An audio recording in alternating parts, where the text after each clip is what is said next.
How's everybody doing today? We have another unplanned space, but what kicked this space off today was a ton of misinformation that's coming out. And I just left a school. I got kicked out of a space from Myron Gaines space where they were ganging up on Hater, who I just brought up to speak on here, and they were asking questions and kind of bullying him around. I said, you know what? I'm going to have a space. We're going to cut through this stuff. I'm going to get to the facts today. And Hater, I brought you up to speak, man. I'm here to answer any questions that you might have. They were definitely ganging up on you.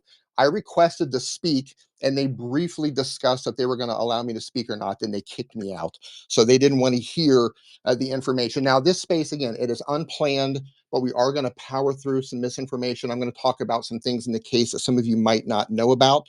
Everyone is welcome to come up here and speak. You might have to wait. What I don't want to do is bring up a ton of people on stage and it turn into chaos. I'll let one or two people come up at a time. So if you have requested, just go ahead and request and I will get to you. However, if you are new to our spaces, we respect one another, even if we have different opinions. We don't yell over each other. We treat each other with respect. Okay. We can disagree, but we respect each other. All right. And we don't yell over each other. You get all the time in the world to speak as long as you keep things on topic. We're not going to go into left field talking about Epstein's client list or any of that stuff. We want to keep everything on topic. So when you come up, um, that's what we're going to do today. Okay. So um, when you do come up, if you have something to say, just go ahead and raise your hand. Now, the first thing I want to talk about today is the misinformation that's being shared. The misinformation is the judge in the US made a ruling, or claimed that the victims in the Romanian case were lying. That's the misinformation. This information came out. Tate said this himself. Tristan has said this. Their lawyer, Joseph McBride, uh, uh, implied that that was the case, and people have been running wild with this. Okay, here's what actually happened. The case in the US has not even started yet. It is still in a very preliminary stage. They're still trying to figure out what claims are actually going to move to discovery, which that's the point where both parties can share their evidence, right? The discovery process. So they're still trying to figure out what's actually going to make it to discovery. And then after discovery, they're going to go on and the case will get started. So the judge did not say that anyone was lying. What happened was that Tate's made allegations stating that this victim was lying, and the court simply acknowledged Tate's allegations. That's it. In the document, the court acknowledged, they have to acknowledge this, acknowledged that Tate's allegation was that she was lying. That Tate's took that and spun that into the judge said that the girls were lying. That did not happen. That did not happen. And if you look up at the top, up in the nest, I put a couple of really important tweets up there. If you swipe around, look for the tweet from Danny Pinter. Danny Pinter is the lawyer for the single defendant that's left in the case. If you click into her thread, it's up there at the top. She breaks down what actually happened and the some of the misinformation. She has a little mini thread. So I had that up at the top. As always, we always bring receipts when we make these claims, when we make these allegations. And she actually highlights the part where the court accepts their allegations and talks about those allegations. And they use the word allegations, alleged, etc. So go in there and dig through that. Now, out of that, if you scroll over, I have a tweet up at the top that says breaking Tate news. So the claims against what started off originally as five people that the Tates were suing in the US, one of them was very quickly removed from the case. He was a US Marine. And that left them with four defendants left, two of the victims in Romania and two of the parents of one of the victims that Tates were trying to sue. Everyone got dismissed from the case except for a single victim, a single victim. And out of that, most of the claims against her have been dismissed as well. So what we have, I believe, eight of them were dismissed. Seven or eight were dismissed, and I believe two or three of them are actually going to move forward into discovery. It's three of them, and those are civil conspiracy, defamation per se, and defamation. Everything else was rejected. False imprisonment was rejected. Commercial defamation was rejected. Negligent infliction of emotional distress was rejected. Intentional infliction of emotional distress was rejected. Torturous interference with the business relationship, all of that was rejected. Moving to discovery is civil conspiracy, defamation per se, and defamation. And what's going to happen at that point is both parties are going to provide evidence. Of course, Tates are going to provide their evidence to support their claim, and the defendant, who is the single alleged victim in Romania, will present her evidence to show her story. Now, one of the claims, which is absolutely wild, is they are claiming that the defendant victim was chatting with her parents when she told them through the chat messages that the brothers were human trafficking girls. Their allegation is that she knew at that time that they were not human trafficking, and that was a false statement. However, they were actually charged with human trafficking. So out of the three, I don't see how that one's going to survive discovery, and I don't know the details uh, of the other. So I wanted to get through that first and foremost. There's a ton of disinformation. The judge did not say anything about that. He only acknowledged that the Tates alleged that she was lying. So brace for maximum bullshit about this misinformation. Now, we're going to get into a bunch of stuff today. I want to move on briefly, and Hader, I'm going to get to you here in a moment. So, Myron Gaines just held space, and it was packed full of misinformation. Myron Gaines is one of Tate's friends. He hosts the Fresh and Fit podcast. Just had a space, and they kicked me out of the space. The title was Tates Are Innocent. Girls Found Liable for Lying. Tristan Debunks Liars. Okay, the word libel has a very specific legal term, meaning that the judge made a ruling, and that did not happen. Now, Myron used to work as a law enforcement officer. He's a former DHS agent, and he knows better, but he still used the title. The girls were not found liable for anything, nothing at all. That would be like saying, because the judge actually ordered the trial in Romania, that would be like saying the judge finds Tate guilty of human trafficking simply because they approved the trial. That would be the equivalent of what just happened with his title. So just in misinformation city, the amount of BS that they're blowing up everybody's behinds is world class. Now, Hader, how you doing, man? Welcome to the space. I saw you Oh, ganging up on hi. him in there. How you doing? Yeah, they were. I'm not too bad. Like I said, you see, the point I was making to them is that it's not a black and white case. You can't just say, oh, he's innocent and he's this and he's that. And they just weren't willing to take any opposing view. Yeah, They're they like, kept. Go ahead. why are you saying this? Why are you saying? And I said, well, the reason being, I mean, there's no smoke without fire, right? There's something that's amiss. And he did coerce people. I mean, they did. There's videos about them where they were talking about how they would convince people, especially women, into doing this type of work. Yeah, I mean, it's there. It's not something that can be disputed. And they said, "Oh, but that's like from 10 years ago." Does it make it okay because it was 10 years ago? If somebody commits a crime or does something bad 10 years ago, does it make it okay that because it was 10 years ago, it doesn't matter anymore? You know. But yeah, they did gang up on me. I didn't, to be honest, I didn't really feel too bullied, but it was. I just found it really bizarre behavior. Yeah, they don't want the real information to come out. And if you're new to the case, if you haven't been in any of our spaces before following my account, almost everyone on that side has blocked me. I'm generally not allowed to speak in the cases. So what we've done is early on, we were able to get a lot of documents out of Romania through the Freedom of Information Act. And we've been able to get a handful of the documents. Some of the documents came out unredacted accidentally. And through various contacts, we've been able to get even more documentation. So any of the stuff we talk about on our or on my account or in the spaces that we hold, I can back everything up that we say with actual documentation. Now, here's some things. Hader, and I'm going to speak directly to you because you were asking some great questions in their space that they didn't want to hear.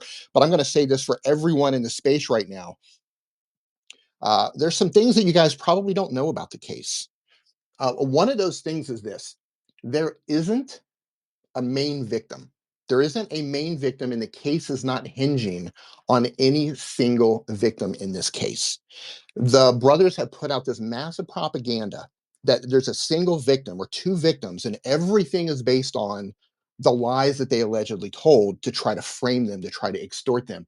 That is absolutely false. DCOT, which is the organization, the law enforcement organization in Romania, they handle human trafficking, drug trafficking, terrorism, etc. They identified the victims. The victims did not call DCOT for help. DCOT, after the US Embassy did get involved, there was a phone call, and this is why, partially why they are getting sued.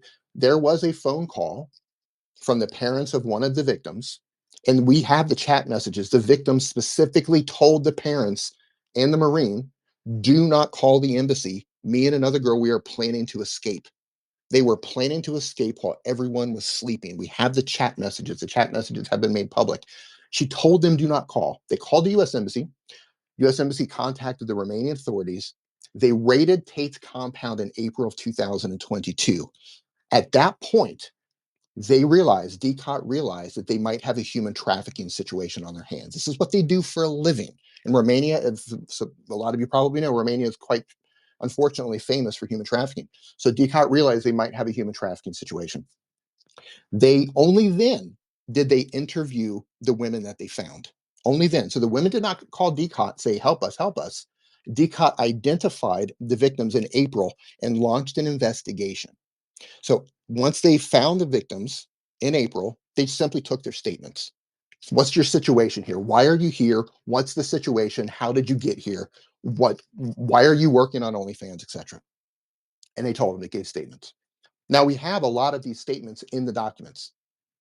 They get snippets of those conversations that they put in the main indictment, nearly pretty close to 500 pages after it gets translated from Romanian to English. So we have quite a few snippets of those statements, both from witnesses and from victims. And I have some of those highlighted or in my highlights tab on my profile. So you go to my profile, go to highlights, and you're going to see all sorts of relevant things that are pinned there. So they launched the investigation in April. What he started to look for was actual evidence that corroborates the victim's statements. Because after they raided, they saw what was going on, they took the statements from the victims and they said, okay, we need to figure out if this is really human trafficking or not, because the girls say this, we see this. They launched the investigation. They found evidence that corroborated the victim's statements. When they found that evidence, they then requested a pretrial arrest warrant for the brothers, and they arrested them in December of 2022. So if you're listening to this right now and you think that they did not have evidence to arrest them in December, you were mistaken. Not only was it evidence, but it was evidence that corroborates the victim statements. And we know this because it's in the documentation that comes directly from the Bucharest court. I have it in my timeline. They had to have the evidence before they even asked for the arrest warrant. So they had evidence. DCOT is the accuser. So when I go back and I say that the case does not hinge on any one victim, it's because DCOT found, they identified the victims. Any one of these victims could be removed from the case, and it does not matter. Of course, the more information, the more evidence that DCOT has, if you have all of the victims that are stating this happened, this happened, this happened, what happened, of course, it adds more evidence to the case. But it's not required because DCOT already did a very thorough investigation and found their own evidence. So when the brothers are pushing this idea that everything is hinging on this single American victim, it's absolutely false. There are 7 victims that DCOT identified. 7. Now, those of you might be saying, well, what about the 2? And Hader, have you heard of this? The 2 who claim they are not victims? Have you heard of that? I heard them. Yeah, I heard them mention that. Yes. Yeah. So the 2 victims who came forward and said, we are not victims. First and foremost, victims can't just come forward and say, we don't want to be considered victims. Once the authorities have evidence that you may have been trafficked, you have to go the distance. Now, DCOT found evidence that they believe shows that they have been trafficked. Now, there are a couple things in the documents, and I'm going to read a couple of things here. One thing that they know after the two girls gave their statements, and DCOT has them noted as giving false statements, it says, in this regard, it should be noted that as regards to the defendant's ability to generate violence, it is noted that after the arrest of the defendants, the witnesses, Yasmina and Beatrice, and they have their full names here, and I've got this in my timeline as well. The witnesses, Yasmina and Beatrice, were transported by the defendants, which would be the Tate brothers, to Dubai, where they are still under the control of the defendants and are used for the production of videos presenting the defendants in a favorable light, as well as for the continuation of exploitative activities. This is a statement from the prosecutor. They were tapping all of Tate's phone calls in jail. They knew everything Tate was doing. They knew that they were transporting these girls to Dubai, where they stay today, allegedly under Tate's control. There's other documentation. There's other documentation for the girls that say they're not victims that says, let me see if I can get this one pulled up here. Give me 1 second. A witness statement here states that Yasmina, and by the way, I'm only mentioning their names because they came forward themselves. Generally speaking, victims of human trafficking, their names are not supposed to be made public. You're not supposed to know the names of human trafficking victims unless they come forward, which these two did. That's the only reason I'm actually mentioning their names. And that's why the public doesn't know everyone's names. They're not supposed to know. So it says here that Yasmina, it says she is also constantly blackmailed by the defendant Nagal Georgiana that she will tell her parents what she is doing. That's in reference to Yasmina working on OnlyFans. So this is a witness statement from somebody else stating that Yasmina is constantly blackmailed by Georgiana, who's one of the accomplices that was charged with the Tate brothers. So her alone, she was blackmailing Yasmina, threatening to tell her parents that she was working on OnlyFans. It goes on to say that the witness, Yasmina Pinkov, was not allowed to leave the premises alone. It also goes on to say that she gave all of her money. Yasmina gave all of her OnlyFans money to Andrew, 100% of it. She was making nothing from OnlyFans. It goes on to say Radu Alexandria Luana sent messages to Penkov Yasmina and Beatrice Gabriella, asking them to produce pornographic videos, threatening them with unpleasant consequences if they did not comply with these requests. And they have other mentions that they were verbally threatened, they were threatened with violence. And these are the two girls who are claiming they're not victims. Yasmina has a giant tattoo on an arm that says Tate owned, and Beatrice has a tattoo on her arm that says Tate girl. Essentially, this is what a lot of traffickers and pimps do to brand their property. So they were taken to Dubai. They're still under control of the defendants, allegedly, according to the prosecutor and the evidence that they have. They have evidence, they have witness testimony, and they have chat messages off of the defendants' phones themselves that detail that these girls were actually trafficked. Now, out of the 7 victims, those 2 have claimed that they are not victims. That leaves 5 left. And by the way, the Tate brothers are being prosecuted for all 7, but there's 5 left who have given statements against the brothers. So 2 said we're not trafficked. The evidence says otherwise. 5 of the victims gave statements against the brothers, and out of those 5, 4 of those victims have identified, it's a classification for victims called an injured party. So they are going to trial. They're going to trial as an injured party.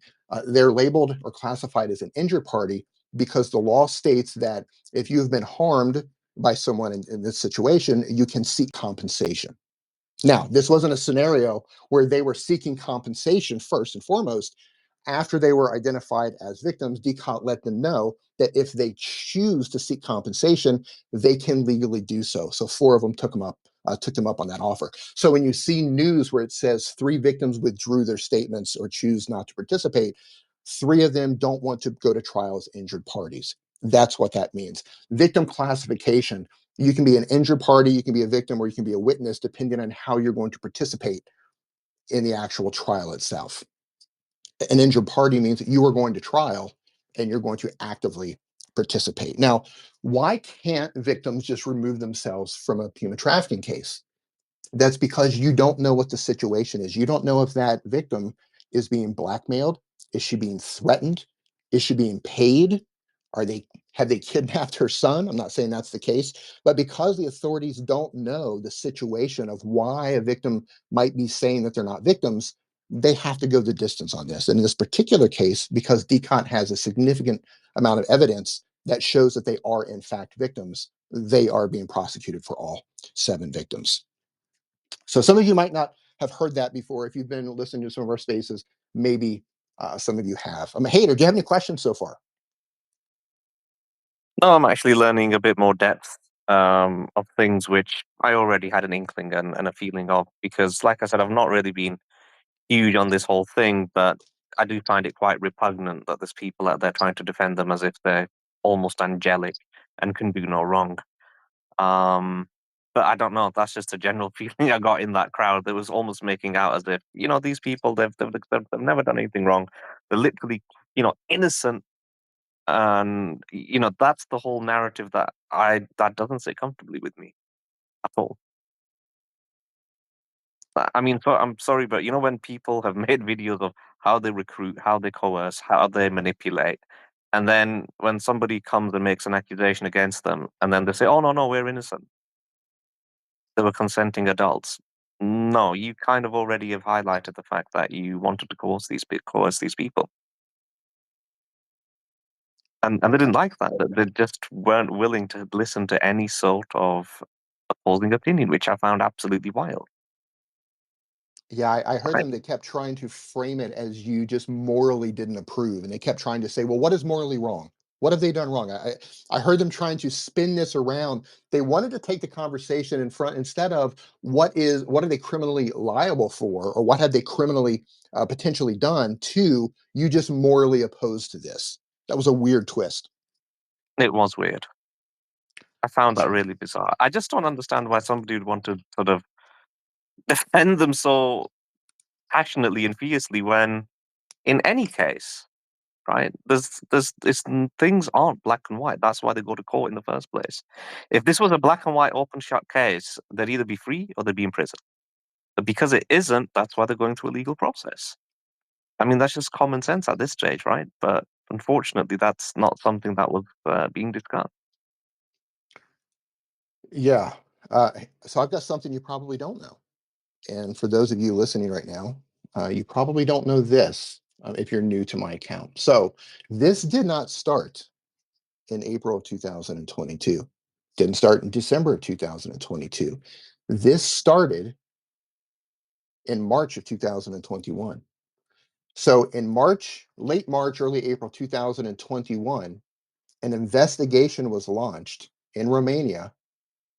They were looking into allegations that Tristan Tate used the Loverboy method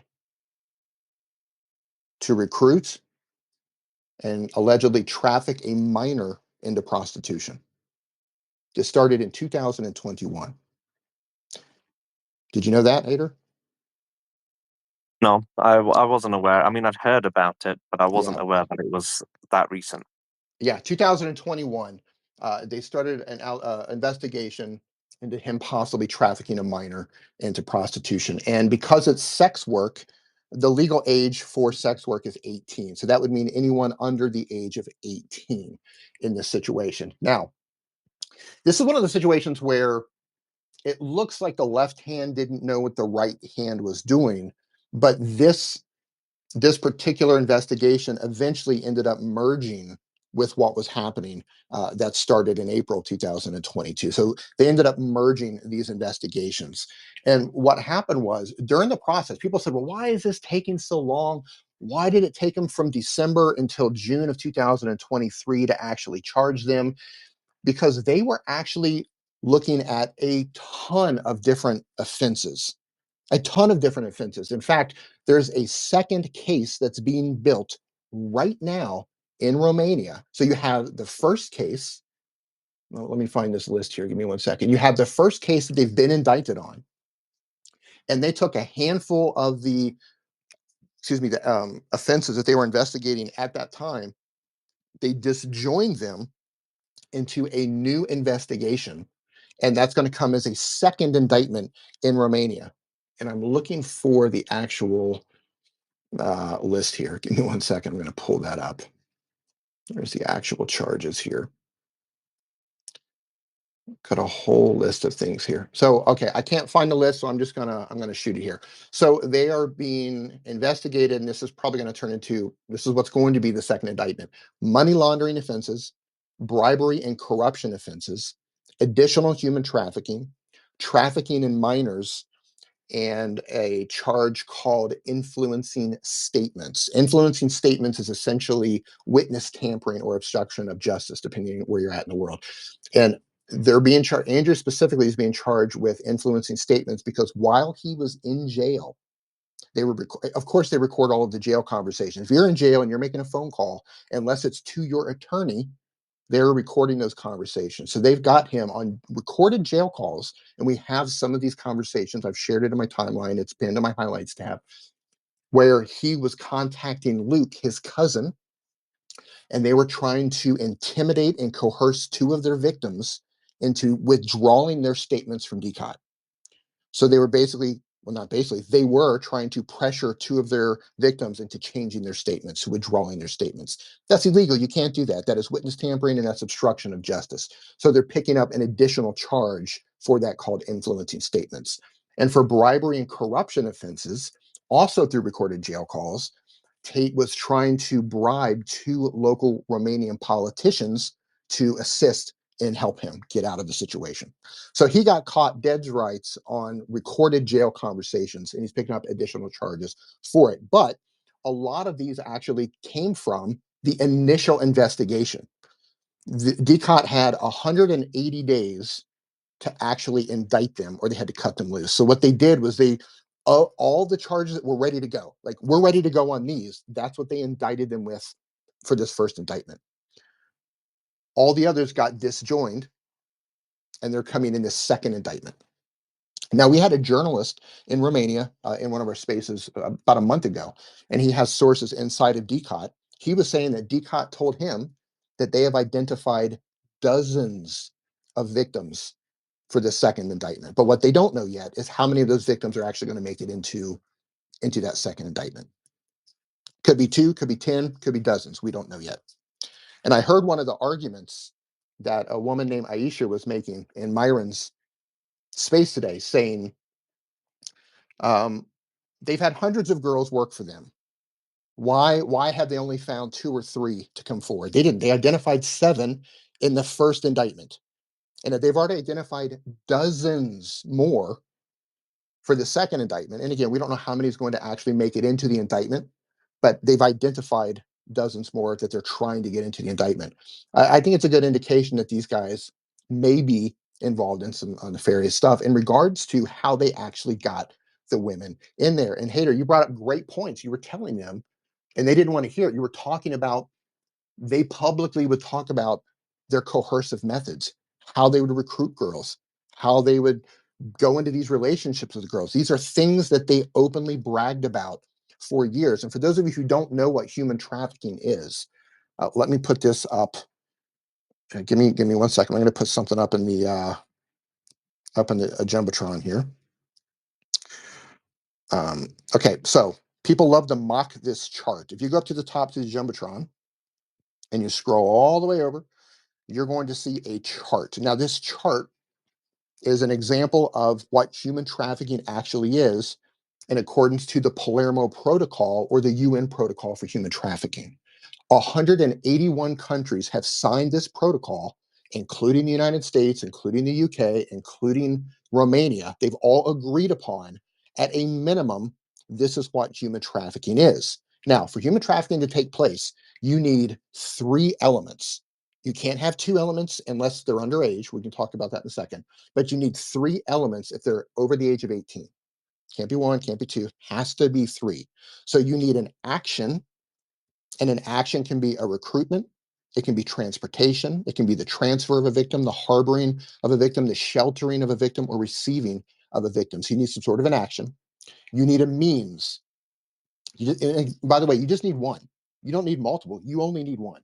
So a means can be deception, fraud, coercion, threats, violence, abuse of power, or taking advantage of someone's vulnerability. And the purpose is always for some sort of exploitation. In this case, It's mostly for commercial sex work, but it's also for forced labor. So you have to have at least one action, one means, and one purpose. And in this case, against the Tates, they have recruitment, they have transportation, they have harboring and sheltering. For the means, they have deception, they have coercion, they have violence and abuse of power. And the purpose is for sexual exploitation or commercial sex work, which is sexual exploitation and forced labor. So that is what human trafficking is. We have this idea because we watch Hollywood movies and we see these sensational headlines. Liam Neeson making the phone call. I have a very specific skill set. He goes for his daughter who's been kidnapped and drugged. Like, we have this idea of this is what human trafficking is, or people have to be put in the shipping container and sent across the ocean. And yes, that happens. Girls do get drugged, they do get kidnapped, they do get chained up to a wall. That absolutely happens. But the majority of human trafficking today in regards to sex trafficking revolves around the recruitment, the deception or coercion for sexual exploitation. That's the bulk of human trafficking today, and a lot of it is happening with OnlyFans and webcam. So if you're thinking that, and I see this a lot with the Tate fans, say, "Well, these girls, I saw the CCTV footage. They were walking around. Nobody was kidnapped."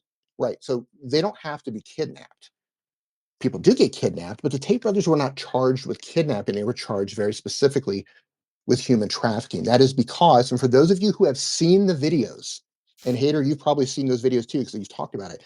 They talked about using Instagram to recruit girls, right? So they have Yep. recruitment, right? He taught people his recruitment method on courses, and it doesn't matter how old those courses are. Those courses and his videos are part of the case. They are relevant to the case because it shows his methods, it shows their MO.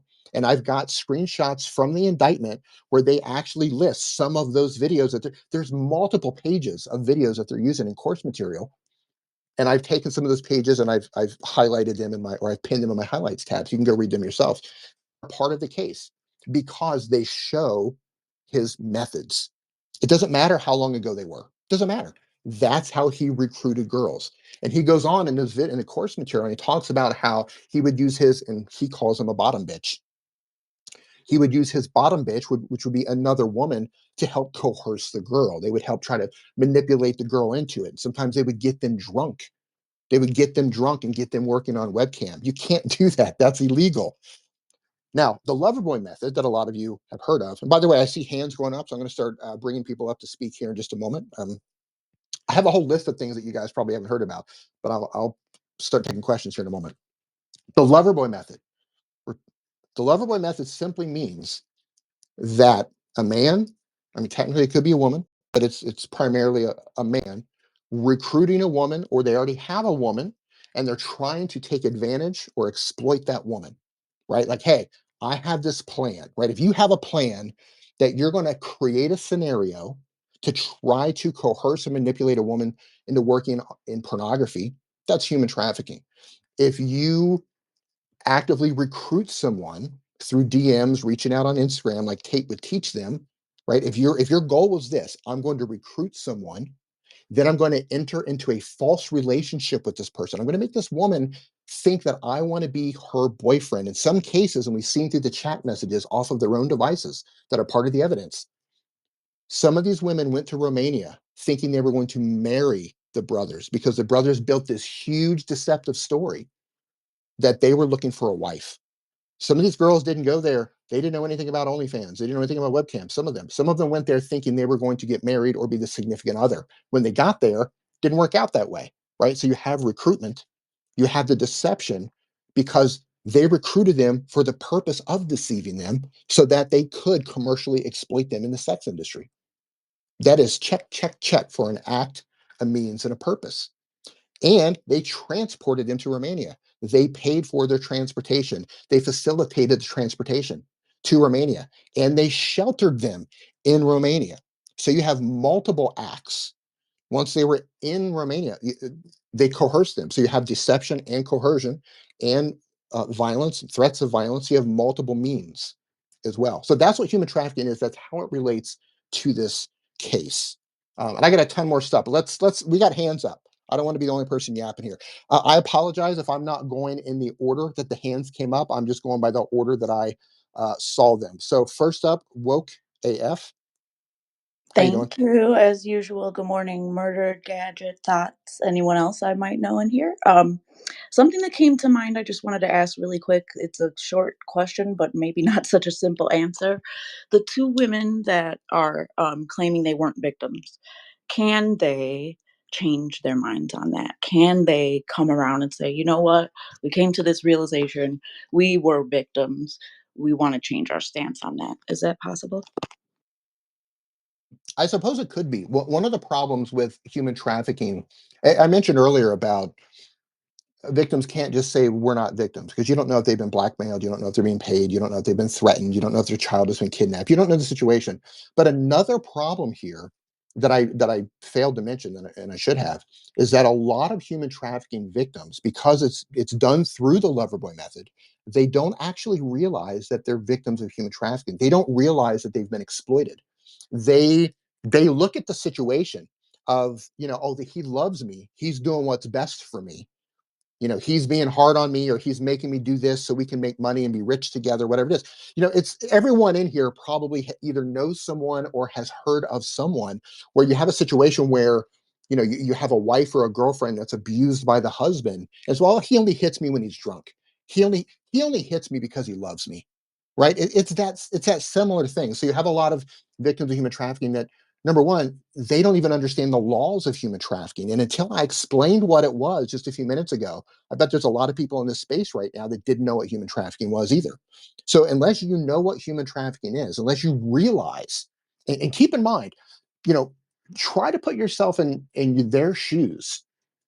It would be a very difficult truth to face where you have to say, wow, I was trafficked. I was recruited. Everything he told me was a lie. He doesn't love me. He never loved me. He was never looking out for us. Everything he did, he found me. He recruited me. He deceived me. He coerced me. He lied to me so he could make money off of me in pornography. That's a hard pill to swallow for anyone.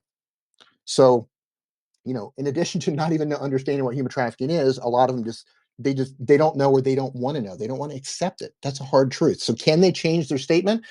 I believe they can in that situation where it's like, hey, for example, let's say they give a statement and then it's later explained to them what human trafficking is, right? And or sometimes when trauma happens, trauma has a way of rewiring your brain. Sometimes people don't realize what happens to them at the time, but they realize it later. You have a lot of sexual assault situations where women are assaulted and they don't realize that they were assaulted until later on. They're just thinking about it or whatever. Or somebody explains it to them and they're like, oh my God.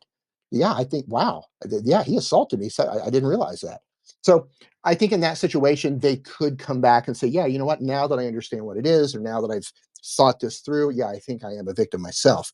But going the other way, saying that, yeah, I'm a victim, and now I'm going to change my mind and say I'm not a victim, I think that becomes very suspicious, especially when the Tates have already been caught trying to intimidate two of their victims into changing their statement.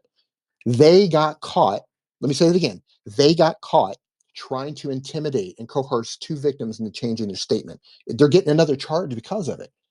So anytime you have a situation where if any of these girls try to backpedal and say, yeah, I originally said I was a victim or I was exploited, but now I've changed my mind, they've already caught them trying to do this. So they're going to go the distance on that.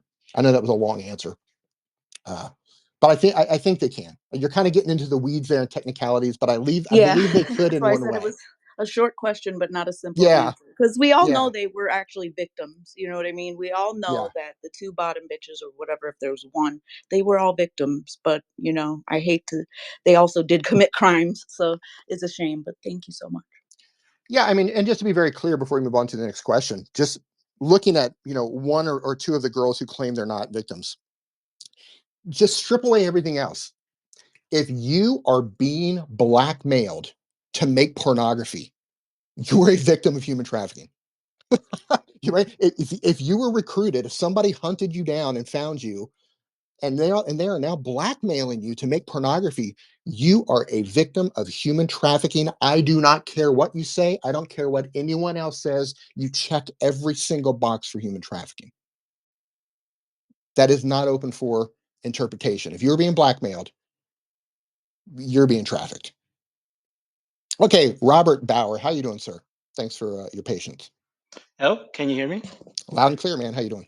Yeah, thanks. I've been following your content for a while, and it is clear to me that these guys are fucking monsters, and more than one way are criminals. But they are not gonna come here and actually talk with you. So I would like to ask some questions I would think they would have, or Awesome. content this. Yeah, awesome. So if I look at this chart, like it seems to me that the means part are very wide, like deception, coercion. These can be very broad things. So does this mean that like if anyone like works in the porno industry, which is legal in many places, and just deceives someone in any way, that should be human trafficking? Okay, great question. And I'm going to answer all your questions, but let's address them one at a time just so I can accurately answer them. So if you're looking at the Palermo Protocol chart above for human trafficking, so you have to keep in mind here that you can't say someone is being trafficked simply by looking at one of these. All three elements have to exist, right? You can't just say, well, I was deceived into doing something, or I was threatened into doing something. I mean, there could be ramifications for that alone, but it's not human trafficking. In order for it to be human trafficking, all three elements must be present if you are over the age of 18. That means there has to be at least one action, one means, and one purpose. So if someone was simply just deceived into pornography, I mean, there could be a legal situation there for something else, but it wouldn't be human trafficking unless there's an action involved. Yeah. So Right? what I would example, it would be an easy example for this is like someone hires a foreign porn actress to work. So that is commercial sex work, and that is like transportation to a foreign country, or recruitment. These are recruitment, transportation. I imagine happens frequently in porn industries. So if any form of deception comes into that, that's ultimately would qualify as human trafficking. If the other elements are met, probably, right. So you got to think about it as a whole. So because a lot of foreign actresses are say that, let's just say, they go to Los Angeles, right? So say you have someone from Prague and they're invited to come to the United States to make pornography to Los Angeles, right? So they're recruited and they're transported to Los Angeles, right? Now the purpose is for commercial sex work. So that by itself isn't necessarily the problem. What could make it a problem is the means, right? So if she is recruited and she's transported for the purpose of making porn movies, as long as a means did not happen, then that would be legal employment. But if a means is involved, if she was deceived, if they committed fraud to get her over there, if they coerced her to do it, if they threatened her to do it, if they threatened violence or they committed actual violence against her, or they abused their power or took advantage of her vulnerability, then it could be human trafficking. So So the means is very important here. yeah. Right? What's the intent? Think of it this way. What is the intent of, let's just say, the porn producer, right? I'm bringing this girl over from Prague to make these porn videos, right? What is his intent? Is he recruiting her knowing that he's going to deceive her or coerce her or threaten her? If the answer is no, then it's probably legal employment. If the answer is yeah, like I'm recruiting her and then I'm going to rip her off and not pay her a lot of money, or I'm going to try to get her to do things that she doesn't want to do, like anal sex, or I'm going to maybe not pay her unless she does the type of scenes that I want to do, which might be a gangbang, or I might put her health at risk by making her do non-condom scenes without being tested for HIV and STDs, right? So if you have the intent of the producer and it falls into the means category, then yeah, you're going to have human trafficking. Yeah, I think that makes sense because these are very very on the line industries, even if we consider them legal. Like it's very amoral. But people using it should be very careful not to deceive someone, not to tell them that I'm going to pay you $1,000 if you come to the US and they only get 500. Yeah, it makes sense. But can I ask one more question? Is human trafficking the right word to use just because people are gonna have this misconception of human trafficking is like kidnapping people? What do you mean? Like you explained that people have this misconception of human trafficking is when you kidnap or steal people, drug them and put them in a container. Like that Yeah, is yeah, yeah. what people come to mind in human trafficking. Should I don't know, maybe should this be something called something else, another crime, instead of expanding human trafficking as a label? Possibly there could be an argument for that, but there's also human smuggling, right? There's human trafficking and there's human smuggling. Hmm. So if you're smuggling people, say, across international borders, that would fall into the human smuggling territory. Now, here's the other thing. Not every country has a robust set of rules for human trafficking. You might have heard the term sex trafficking, and you also heard the term human trafficking, right? Some countries will make a distinction between human trafficking and sex trafficking, where like a country like Romania, it's all under the umbrella of human trafficking. And if you're wondering what the difference is, so you can human traffic someone for lots of different reasons. One of the other most popular ways of trafficking someone is for labor, right? Like look at the Middle East, right? Look at Dubai and all these places. They are, there's a lot of human trafficking going on there for labor, right? Bringing people in from India, from Thailand, from Cambodia, from Myanmar, from all these Pakistan, etc., and taking advantage of them there. So that is a labor, right? That's the exploitation there is for forced labor. But sex trafficking, all that means is it's human trafficking, but the purpose is for sexual exploitation. That's all that really means. So when you hear sex trafficking, you're like, oh, what's the difference between human trafficking and sex trafficking? It means that it's human trafficking, and the purpose is for sexual exploitation. But yeah, I mean, there could be an argument there to where, maybe they could define these a little bit better. But the way I mentioned before, the UN Protocol for Human Trafficking, which is Article 3 of the UN Protocol for Human Trafficking, if anyone's interested in looking this up. So they built a framework, right? And again, 181 countries, I believe, have signed on to this, and they use the protocol at a minimum, right? So this is a very minimum, and each country is allowed to build upon this. So let me just kind of read this here. So for the purpose of this protocol, A, trafficking in person shall mean the recruitment, transportation, transfer, harboring, or receipt of persons by means of threat or use of force or other forms of coercion, of abduction, of fraud, of deception, of the abuse of power or a position of vulnerability, or of the giving or receiving of payments or benefits to achieve the consent of a person having control over another person for the purpose of exploitation.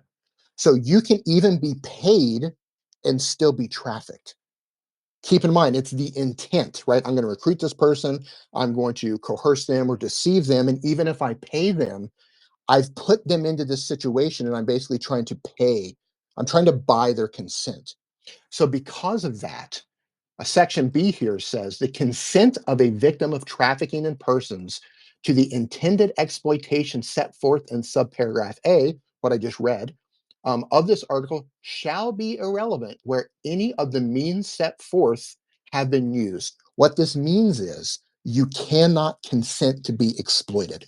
So if you were put into this situation because you were threatened, you were forced, you were coerced, you were abducted, they committed fraud, someone has abused their power over you, have taken advantage of your vulnerability, or even if you've received payments, right? So if they've gone through the acts, right, you've recruited them or transported them, sheltered, harbored, etc., and they've used one of these means, you cannot legally give consent. So when you have these arguments, and this is something they were talking about in Myron's space, which just was infuriating me. They were saying like, "Oh yeah, these girls knew what they were getting into. They were making money." Yeah, well, we have direct proof that some of these girls were not making money. Some of them were giving 100% of their money to Andrew. And you cannot consent to be exploited. That's the issue here. And now they go on to say, because you might ask, well, what is exploitation? So it says here, exploitation shall include, at a minimum, the exploitation of the prostitution or other forms of sexual exploitation, forced labor or services, slavery or practices similar to slavery, servitude, or the removal of organs. Now, Romania goes, right? So this is at a minimum. Keep in mind, this is at a minimum. So Article 210 of the Romania Criminal Code, trafficking in persons, they're very specific on this. It says trafficking in persons in Romania is the recruitment, transportation, transfer, harboring, or receipt of a person for exploitation purposes by means of coercion, abduction, deception, or abuse of power.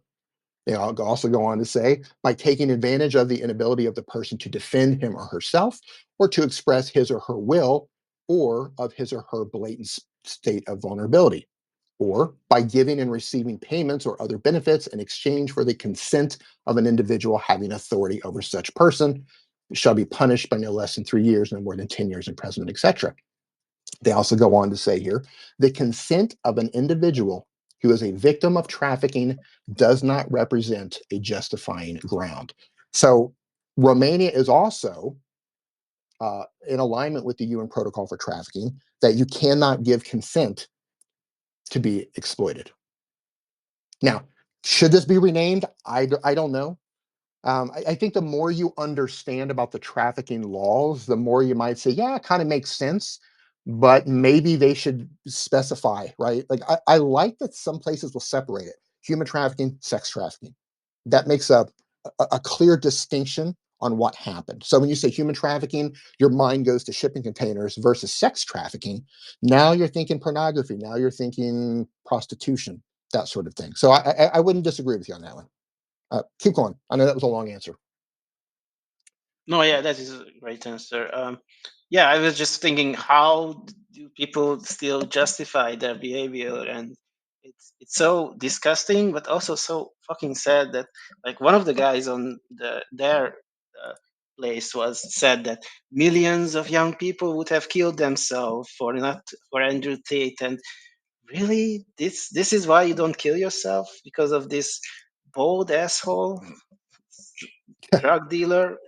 It's Yeah, so sad. It's really sad on some level. Yeah. Thanks, man. yeah. I want to expand one more, a little bit more here before moving on. So Romania also has their definition of exploitation. Remember how I mentioned here in the UN protocol where it says exploitation shall include at a minimum, right? So all these countries are building their trafficking laws and exploitation at a minimum, right? So they've built a wide framework on purpose. So if you see things like deception, you see things like coercion, these are broad statements because traffickers are always changing their methods. They're always changing things up. They're always trying to get around the laws, but because they have a wide net, they don't have to continually change the laws. Like here's a very wide framework for what trafficking is at a minimum. And that allows all of these countries to prosecute successfully human traffickers without having to always change their laws every time the traffickers come up with a new method. So Romania also has their own definition of exploitation, and this is where it kind of ties it in together with the brothers. Article 182 is the exploitation of purposes. Exploitation of a person means A, forcing a person to carry out work or tasks, B, enslavement or other similar procedures implying deprivation of freedom, which essentially you've been kidnapped and enslaved, which is not the case here, and C, forcing persons into prostitution, and this is where they get them, pornography, or in view of obtaining and distributing pornographic material for any other types of sexual exploitation. Because the brothers were putting these girls on webcam and OnlyFans, it falls under exploitation C for pornography. So they are very specific about how this law is used in the case, and they reference A and C. C is due to pornography and in view of obtaining and distributing pornographic material. And they also mention A, which is forcing a person to carry out a work or task. And that's based on how they were making the girls work on TikTok. The Tate brothers love to say their entire case is based on TikTok because they try to help girls go viral on TikTok. That's not the case. They use TikTok for a couple of reasons. Number one, they use it to break in new girls.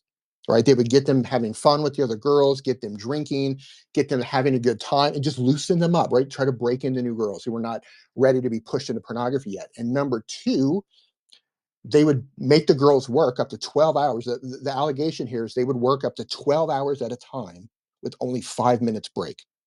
12-hour shift, you get a 5-minute break, and you would get deductions, a 10% deduction for everything that you did. So if you blew your nose, if you were caught crying, if you fell asleep, if you did all these different things, they would deduct, 10%. So the girls were making some money off of TikTok, but they had to share all their TikTok money with Georgiana, Luana, and the Tate brothers. With OnlyFans, some of the girls were making some money, but they had to share that as well. But some of the girls were giving Andrew all of their money. That's where the whole lover boy stuff comes in, right? Those girls were thinking, oh, I'm going to give my man my money. He's doing this for us, etc. She's not aware that she's actually been trafficked. So they use TikTok to break in new girls, but they also used it as a traffic funnel. They would go live on TikTok. They would force the girls to go live. This is the allegation. They would force them to go live, and they would force them to make videos until they, let me back that up. They would force them to make videos until they reached a certain follower account. Once they reached a certain follower account, then they could go live. Once they would go live, they would essentially fish for customers, and they would then send those customers from TikTok to Instagram. And in Instagram, they would have a link in their profile that would direct them over to OnlyFans. So they had this trafficking funnel set up, and a lot of OnlyFans girls still do this to this day. They will do something on TikTok, they send them over to Instagram. Instagram allows them to put the bio links, then in the bio links, they direct them over to OnlyFans. So that's how they would use TikTok. The case primarily is based around allegedly trafficking women into pornography, which all but one of the victims is for OnlyFans. Take it back. One of them is for TikTok, the rest are for OnlyFans, and one of them is for webcam. The brothers have said there's no webcam involved. One of them is specifically for Andrew for webcam. So I want to get that out there. Robert, did you have any more questions? And Hader, I see you're still in here, man. Do you have any more questions? Happy to.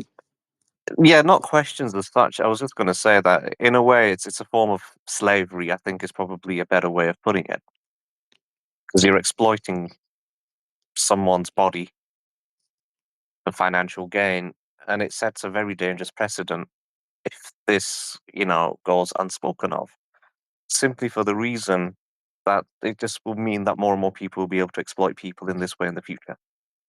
Yeah. And I mean, for God's sake, I mean, it was called the Hustle, wasn't it called the Hustlers University of Hustlers or some shit? Yeah. I Yes. mean, for fuck's sake, I mean, look what they've called themselves. It So should they, be screaming and blindingly obvious at that stage that this is literally a university for pimps. according to Andrew in a video, he said that Hustlers University was to get young men making money so they could then join the war room. And we know through leaked war room chats, and by the way, for those of you thinking the war room is not part of the case, the war room chats and all the content in the war room are in volume 75 in the evidence. And we can talk about the evidence pile here in just a little bit. I can put that up in a, hey, thoughts or Gadget, can you put a, you know what, I'll do it really quick. Hold on. No evidence. There is a, for those of you who have not seen the case files yet, I'm getting ready to put this up into the, let's see here. Here we go. I'm going to put this up into to the nest. You might have to scroll around to get it. You're going to see a huge pile of journals. We can talk about those journals here in a little bit. I kind of got sidetracked. What was I talking about before I started talking about the case files? Oh yeah, Hustlers University. Andrew said in a video that Hustlers University originally was to get young men making money so they could join the war room. And we know through numerous war room chat leaks that they had rooms in there. They had a room for webcam, they had a room for OnlyFans, they had a room called the PhD room, which is pimp and hose degree. And in these rooms, they would teach these guys how to run girls on OnlyFans, how to run girls on webcams. And for the PhD, they were teaching guys essentially how to coerce and exploit women into pornography. And they would workshop. I've seen this stuff where Andrew or Tristan would teach these guys how to do things, or they would workshop how they could get a guy to get his girlfriend or this new woman that they found to work on webcam. Like they would workshop as a team how to find vulnerabilities for these women. Like that's the darkness that we're dealing with here. We're dealing with an organization of men who have no problem exploiting women. That's what we're dealing with. So to your point, Hater, yeah, the whole thing is ridiculous. The giveaway was calling it Hustlers University. Yeah, Well, I yeah, agree. pimps and hoes. I mean, come on, really? I mean, Yeah, they've literally spelt it out. It's there in black and white. The name gives everything away. Why are people even debating this at this point? That's why I found it really sort of bizarre. But I mean, I don't know. Maybe these people are involved, and that's why they feel they have to defend Tate in the way they are doing. Right? Maybe they've got involvement. I Because me believe personally, that's why I wasn't that. I was kind of blasé. You must have noticed. I was kind of like, well, I'm just saying it's not black and white. And what you might say, yeah, I'm not saying every single case was, you know, this way intended or this way going, but you notice that I was relatively level-headed about it. But they were like insistent. No, they're absolutely innocent. There's not a single case that goes against them. They've never done this. And I was like, are you fucking serious? It was just like really bizarre. It was like it felt like I'd taken some sort of hallucinogenic drug and I was on a trip or something. That's what it fucking felt like. It was wild. yeah, and The way that they were so harsh in defending his position and making him out to be almost angelic was quite nauseating, to be honest. 100%. And here's something you might not know. So in that space, and some of you are, and I know there's Tate fans in here listening. And by the way, everyone's welcome to come up and speak and share and ask questions. You're all equal here as long as we respect each other and keep everything on topic. We respect each other. Everyone's welcome. So what some of you might not know, everyone has seen Andrew's, of course, conversion to Islam. You've seen all of the charity work. You've seen how his entire messaging has changed, and now he's all of a sudden he's a force for good. Okay, here's what people probably don't know: that when they were raided in April of 2022, one of their accomplices, her name is Luana Radu, and I've got this on my timeline as well. Her name is Luana Radu. She is a former police officer in Romania. She started illegally accessing the police database starting in April of 2022, all the way up until December of 2022. She was keeping tabs on the investigation the entire time. They knew what the police were doing, who they were interviewing. They knew the evidence that was being collected. So here's what I tell everyone to do when this comes up: look at Andrew's messaging before April 2022. That is who Tate is. That is who Tristan is.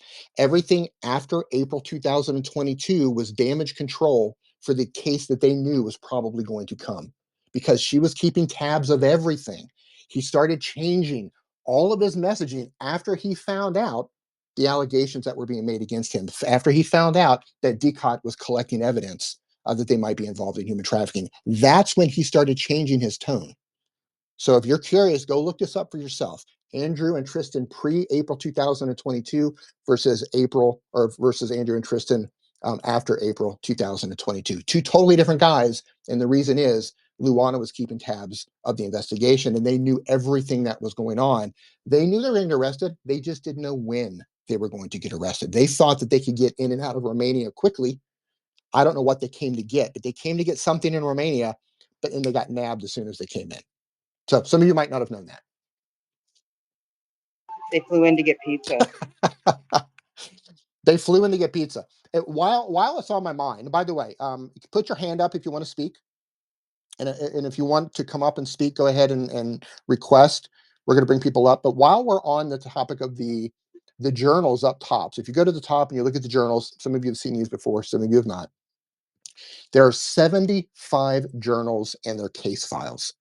Each one of these journals can hold up to 1,000 pages.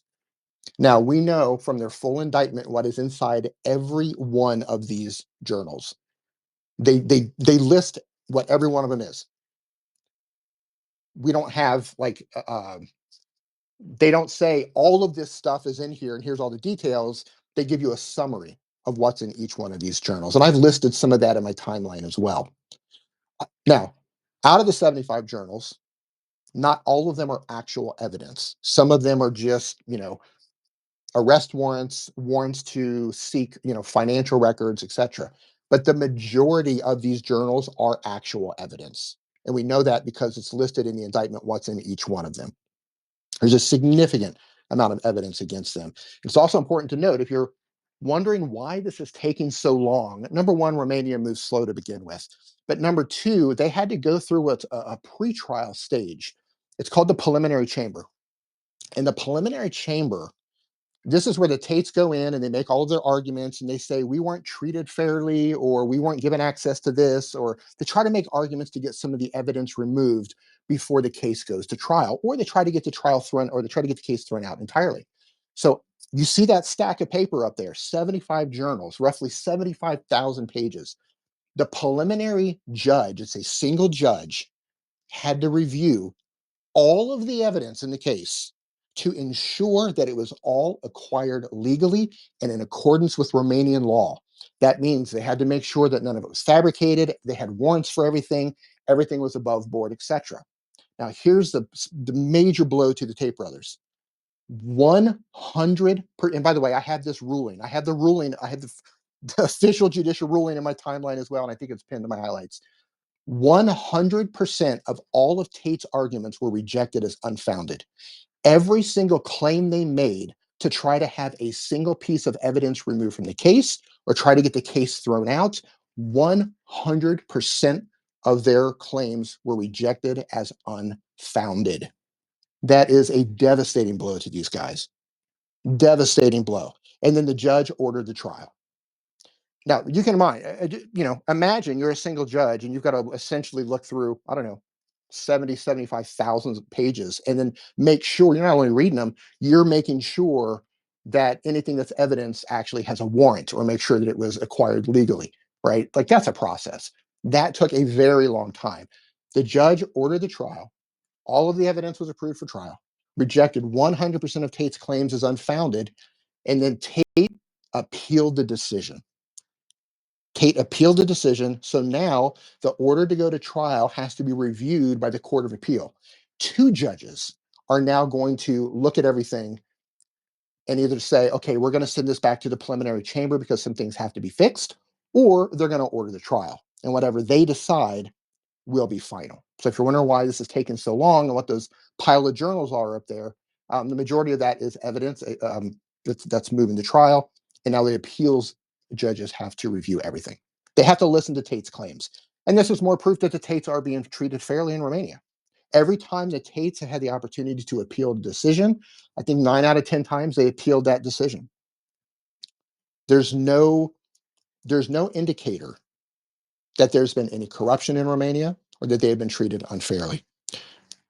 Just me, you had your hand up. So we're going to go just me, then we're going to go thoughts, then we're going to go to Natalie.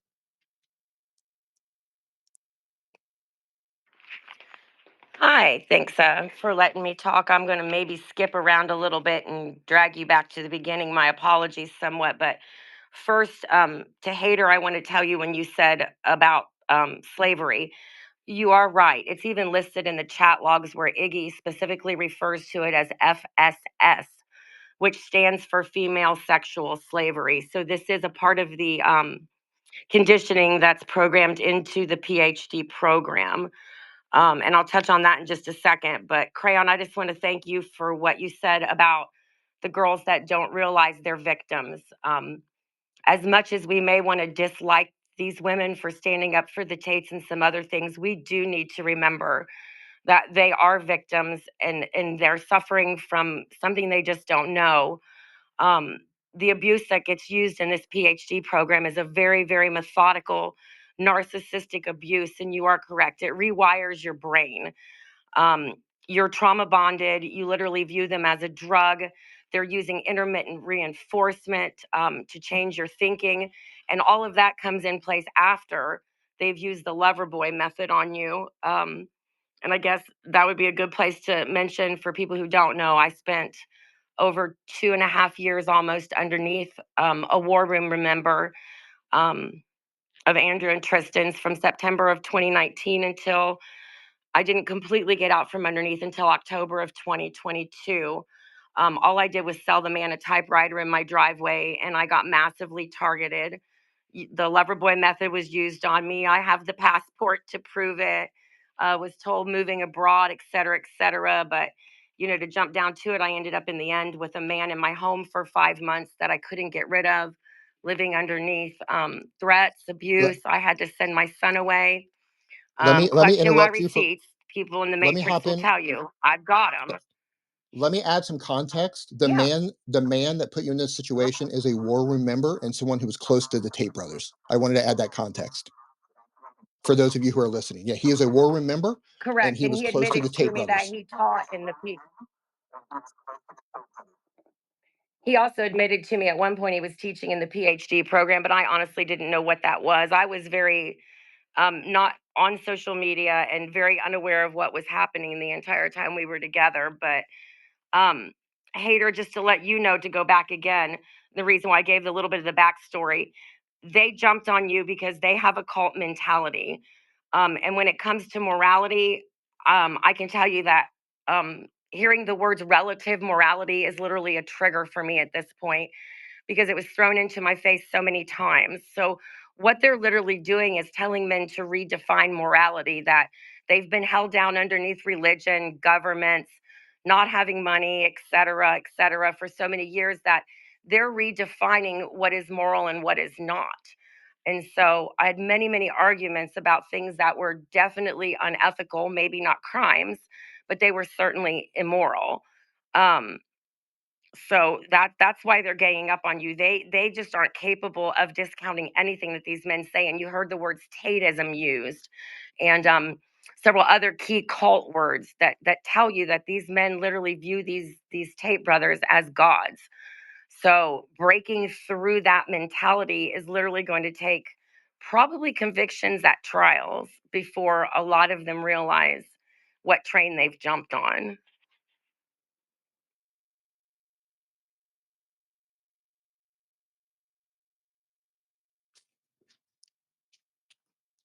Are you finished with that, Jessamy? Or did you get cut off? She did mute Yeah, herself. Oh, sorry. Twitter oh, okay. gremlins Yeah, keep keep going. messing with my sound too, but I was done, but I'd be happy to answer questions. Yeah, thank you for sharing that. And again, I've seen proof of what she claims. I know who the person is. Um, his name is Bradley Justice. He was close to the Tate brothers. He was a war room member. And for those of you who don't know, there are multiple people who have learned how to do OnlyFans and webcam from the Tate brothers. They've also been charged with human trafficking. Vlad Obu was one of them. He also had, I believe, 3 young men who also went down with Vlad for human trafficking in Romania. They learned how to operate their system from the Tate brothers. And for those of you who also don't know, multiple friends of the Tate brothers have been charged with human trafficking. One of them is Edie Powers, who was in Romania. He's been charged with human trafficking, having sex with a minor. He got caught making child pornography, child prostitution, the whole list. I've got this on my timeline as well. So my question to all of you is, how many of your friends have been charged with human trafficking? Because several of them associated with the Tate brothers have been charged with human trafficking and other crimes. This is one of those situations where I would ask you, show me your friends and I'll show you the future, or I'll show you your future. Um, Pretty wild. I don't know anybody who's ever even Yeah, I'd been like to questioned mention about human too that trafficking. I'm only one of 3 women. I'd like to Go mention ahead. I'm only one of 3 women involved with my situation. One got a conviction, and the other one is listed in chat logs. So I'm not the only person who's had incidences with the person I'm talking about.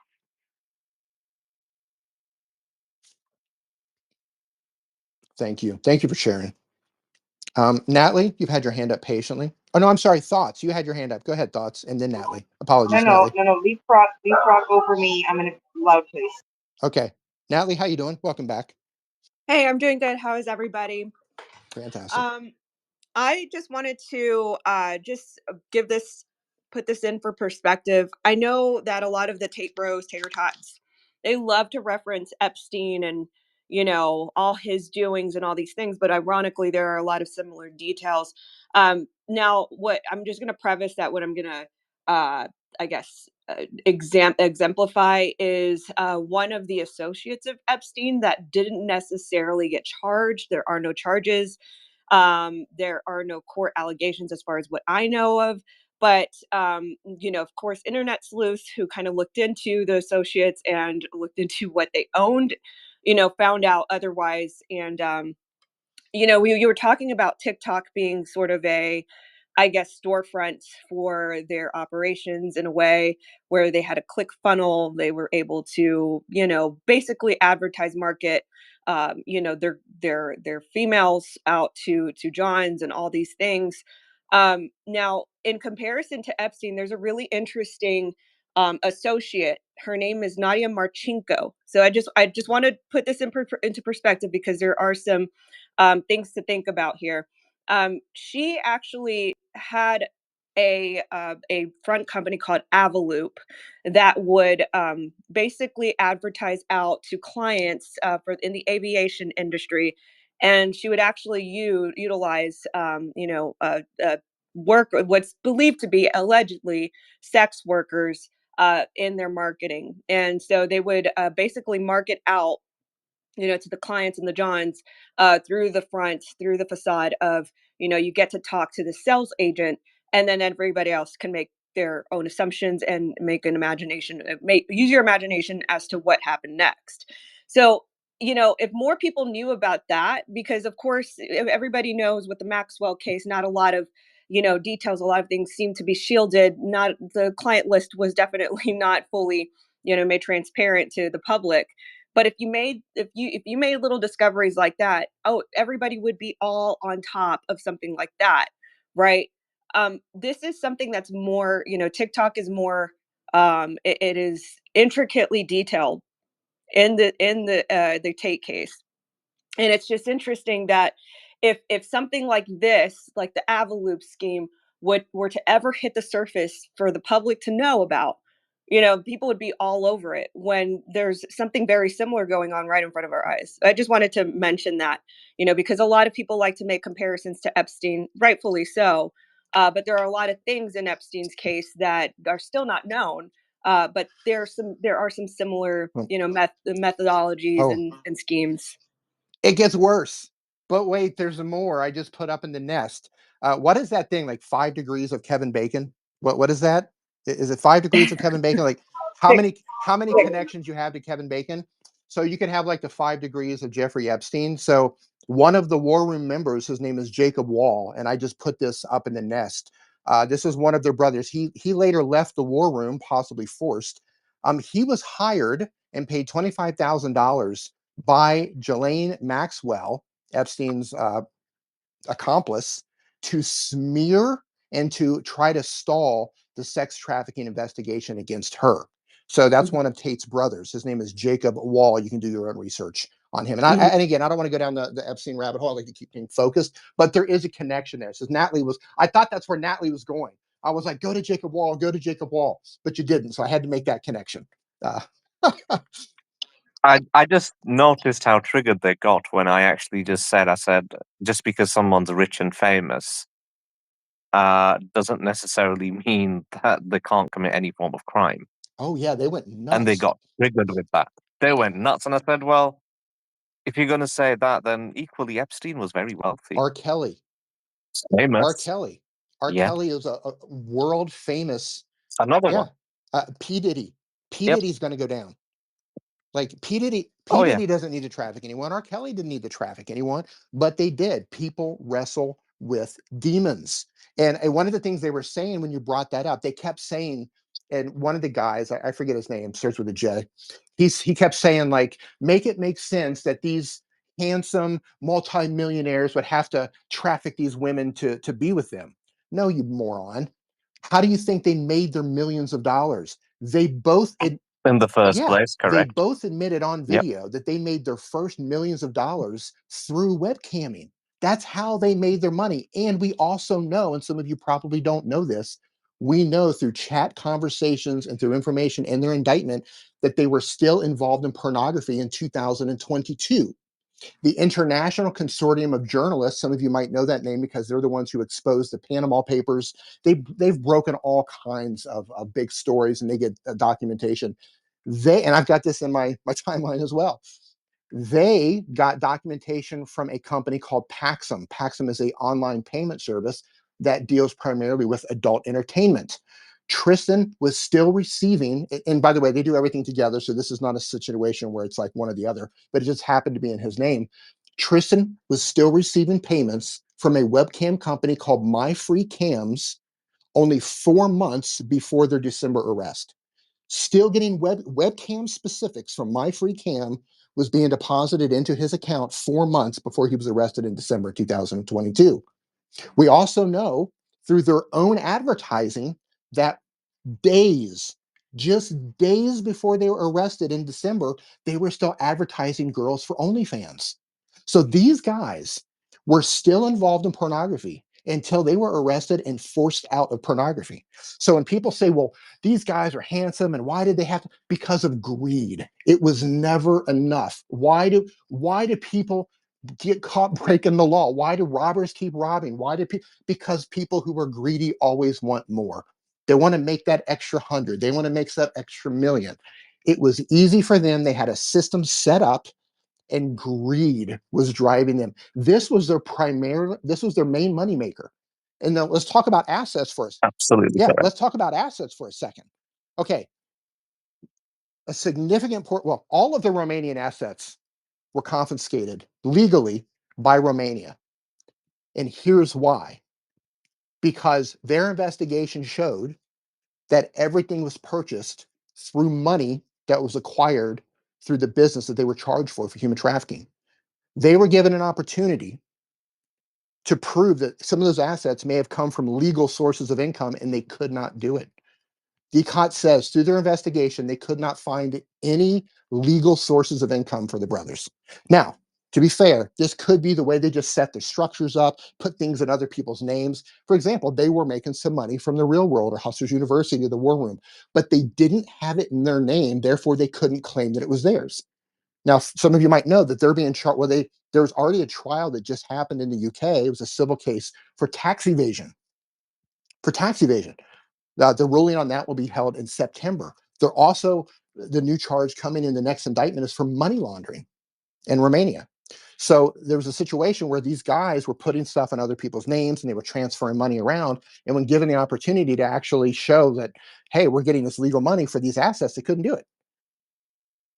So that's the situation. They made their millions They through had pornography. hidden their money so well that they Yeah. couldn't even find it. Yeah. Pax, our resident Romanian, who's also following the case and very knowledgeable. How you doing, Pax? Welcome back, brother. Hello, I'm okay, thank you very much. I came in to clarify some things which I heard on that space. I didn't stay there very much, but there are some lies which are going around. First of all, that Romania invented a new law for the Tate brother, a law for the Loverboy method.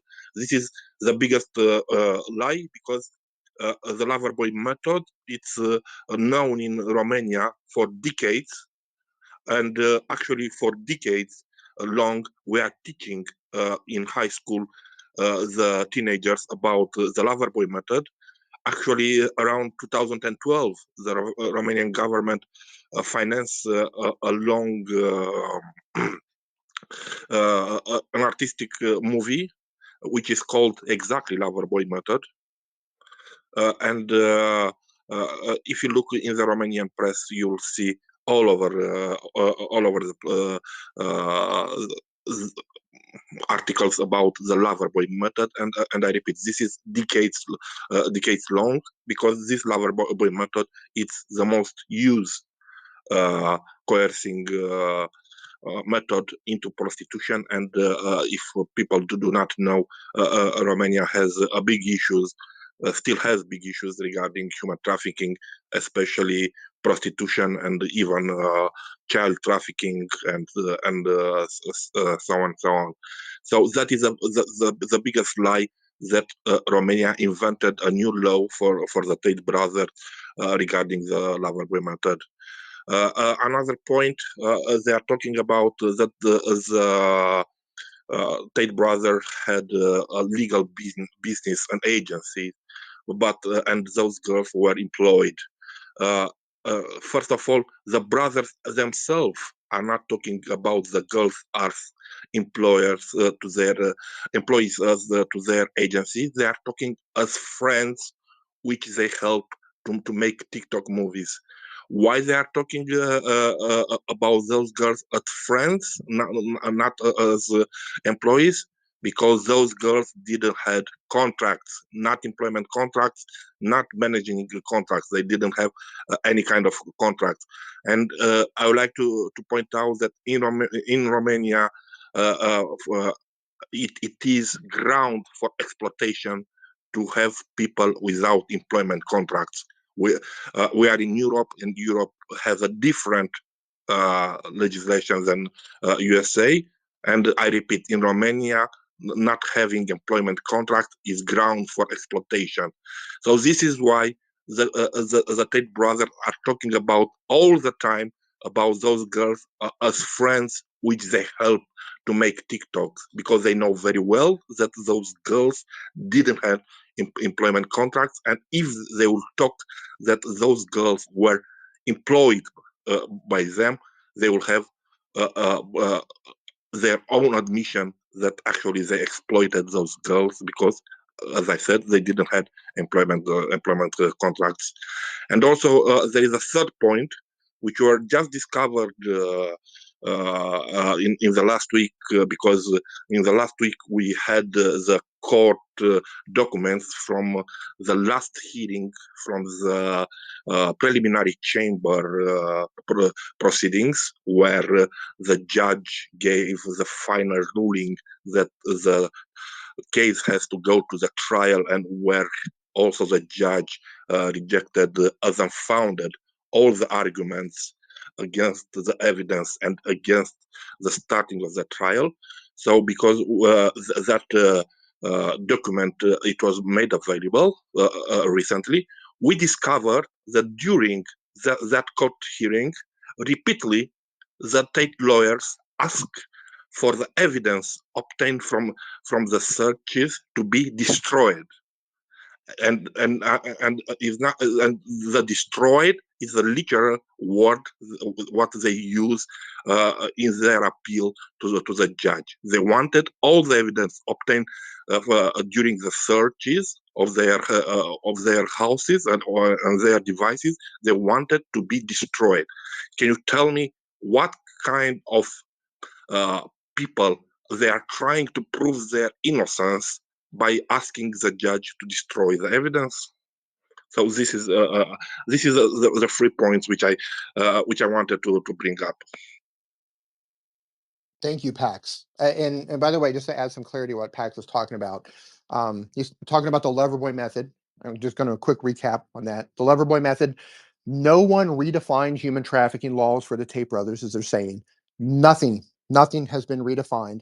Romania has had a problem about the Loverboy method for a decade, I believe, as Pax has said. He's sent me some documentation on this. So they're teaching kids in school about the Loverboy method, women about how to be, these young girls, how to be careful because it's such a problem in Romania. And he's talking about no contracts. We know that they didn't have contracts because it's in their documentation. Let me read some of this. So I'm just going to read part of this here. It says, the defendant Tristan Tate is a natural person. There's no account holder or authorized representative. No safety deposit box. No records were found. Income, according to the data provided by the County Administration of Public Finances, no records were found in tax records with income. So he wasn't paying taxes as a person there. And then real estate, they did have real estate under company names.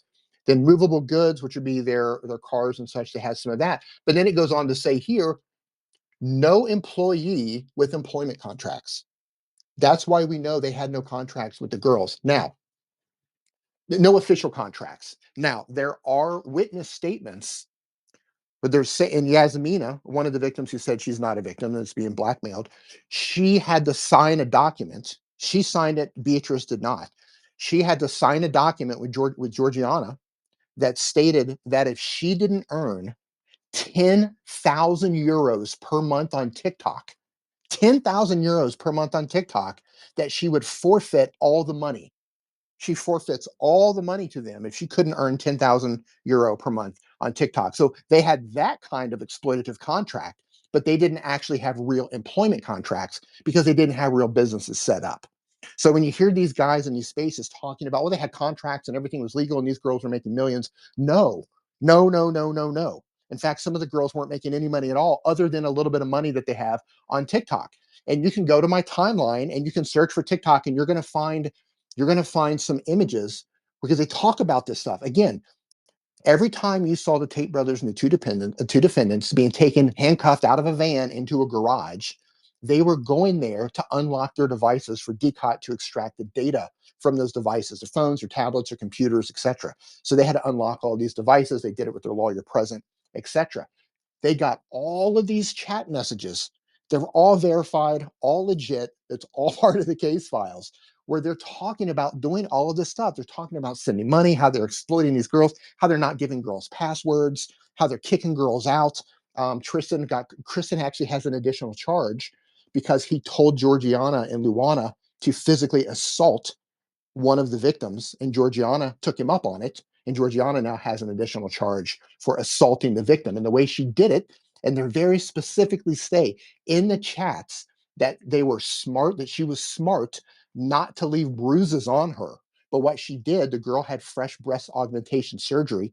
She grabbed her arm and lifted her arm up above her head to try to rip open the surgery, try to rip the stitches on her breast augmentation. I've got that in my timeline too. Go to my highlights tab, look at these snippets. So when you have these scenarios where people are like, oh, there's no evidence, there is a overwhelming evidence that these girls were recruited, transported, deceived, coerced, threatened with violence. Some of them actually got physically abused for the purpose of sexual exploitation. This girl wanted to quit. And this is probably something that you guys didn't know. The girl specifically that Tristan and Georgiana picked up an additional charge for, she went to the police in October of 2021 for help. She was thrown out of the house. She wanted to quit. She was thrown out of the house, half naked, goes to the police for help because Luana Radu is a former police officer. The policeman said, we don't believe you. Luana would never do that. She would never be involved in that. And they would not, they basically talked her out of not filing a complaint. This happened in October of 2021. While she was gone, Georgiana allegedly illegally accessed her laptop and took pornography that was made for OnlyFans and distributed the pornography of this victim on her personal WhatsApp account and her personal Facebook account to her friends and family. And she did it in front of the other girls with the statement that the next one is going to get it worse. This is the same girl that she threw around the room and ripped her stitches open. So if you're thinking that there's not a lot of bad shit And going on here, it's dark. It's really dark. Go ahead, Pax. And this method is coming also from prostitution, because also in prostitution we have the same thing. The girls are coerced through lover boy method, and the moment when they are waking up and they want to leave, the first thing the pimps are doing, it's they are threatening the girls that they will go to their parents and they will expose them for doing prostitution. This is the first thing what the pimps are doing before using physical violence. So it's exactly using the same method in prostitution. Yeah, while Pax was just speaking there, I looked this up. So Luana says, and again, these are verified chats off of their devices. She's talking about, and I'm just going to grab part of this there. She says it's good we were there because Georgiana wanted to kill her. She wanted to kill her. I kept telling her, and they put this in quotes, beat her without leaving a mark. This is what Luana told Georgiana. It's beat her without leaving a mark, please. And Georgiana says, without leaving a mark or traces, don't worry. And then that's when she threw her around the room and they tried to rip open her stitches from the breast augmentation. So they had these chat conversations. This is why I so confidently speak about this stuff. And people come at me, the fans come at me, and as haters saw, they won't let me into spaces. Suleiman won't let me into spaces. Myron won't. None of these people will let me into spaces. I can back up every single thing I've said today in space with actual documentation that comes directly from the Bucharest court.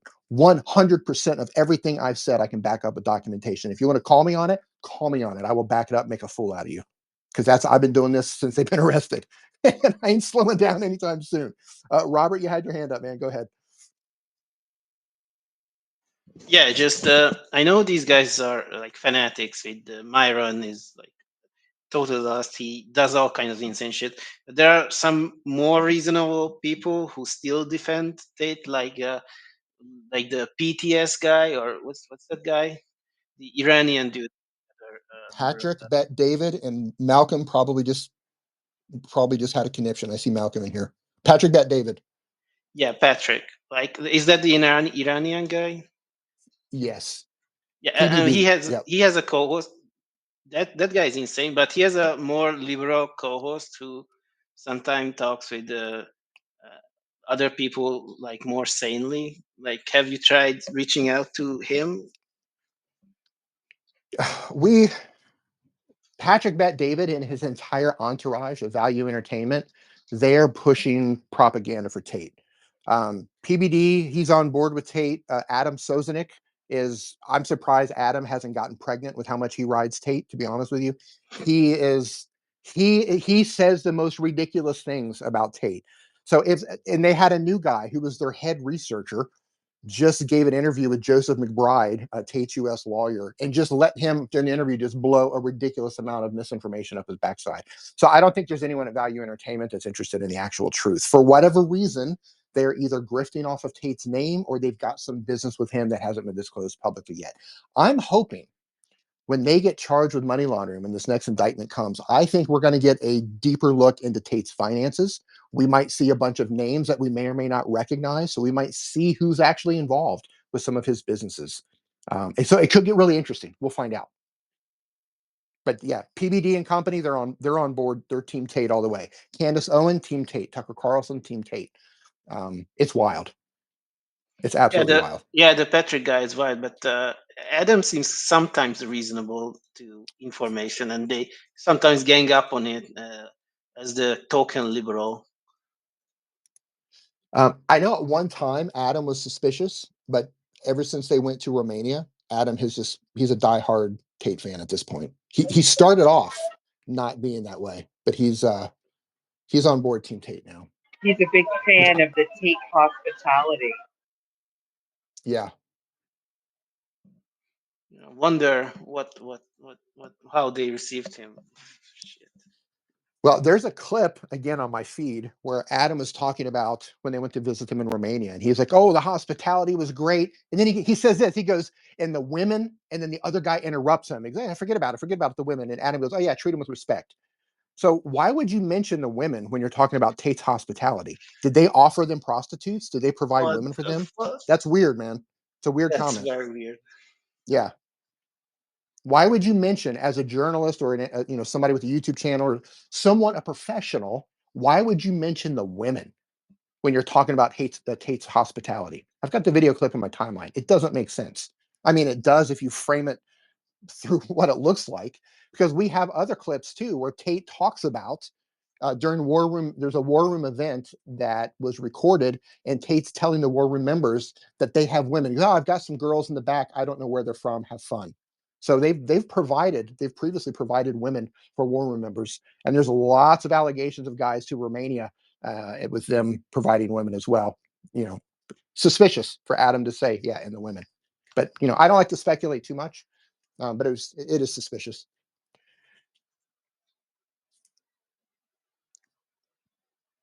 If anybody wants to come up and speak, raise your hand. Come on up. We don't bite. I don't care if you're a Tate fan. I don't care if you hate me. You're all welcome here. We just respect each other. Try to keep things on topic as much as possible. Gadget, go ahead, man. Hey, Miniature, I see you down there. Hope you're doing well.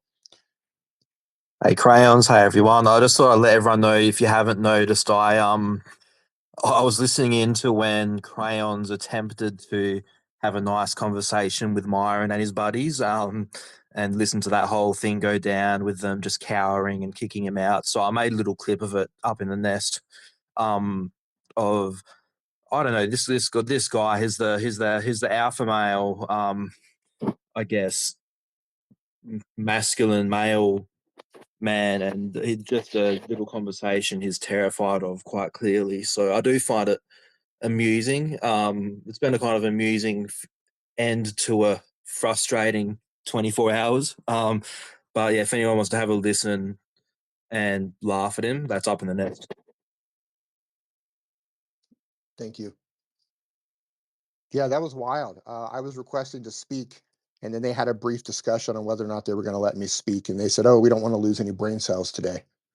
Yeah, they didn't want to hear. They didn't want to hear what's actually going on. Because, like I said, I will back all of this up with documentation. They're pushing this huge false narrative that all of this is just revolving around one or two victims, and those victims, they're claiming that a judge said that they were lying, and that's simply not the case. I actually want to read something. I should have done this early on. I need to go back a little bit. I want to read something from. Give me 1 second. I'm going to read through it. This is a official statement that came out from the National Center on Sexual Exploitation. So an important statement from the National Center on Sexual Exploitation addressing the Tate brothers' most recent lies. Okay, here it is. July 22, 2024. The National Center on Sexual Exploitation Law Center issued the following statement to correct misinformation regarding the civil lawsuit brought by Andrew and Tristan Tate against their alleged victims. Earlier this month, a Florida court dismissed 3 of the 4 individuals sued by Andrew and Tristan Tate in a Florida civil lawsuit. This lawsuit was brought by the Tate brothers against 2 young women identified as victims and witnesses in the Romanian human trafficking criminal case.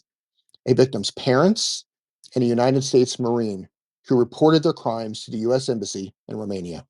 The Tates are currently being prosecuted for human trafficking and sexual offenses committed against several victims, including the defendants sued in Florida.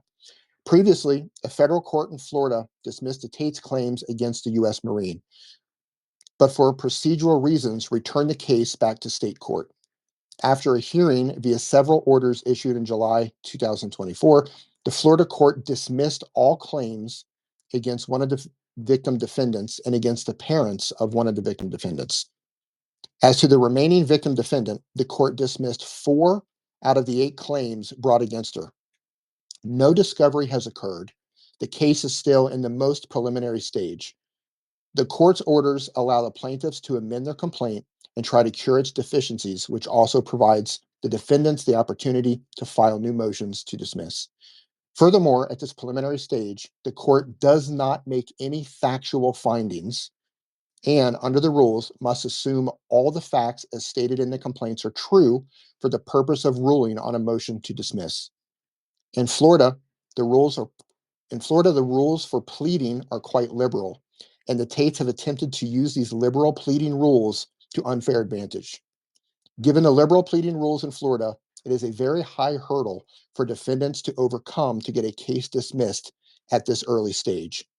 Therefore, it is a huge victory for the victims/survivors that the majority of the Tate brothers' claims were dismissed for failure to state any legal claim, and three of the defendants had their claims dismissed entirely because their complaint was deficient on its face.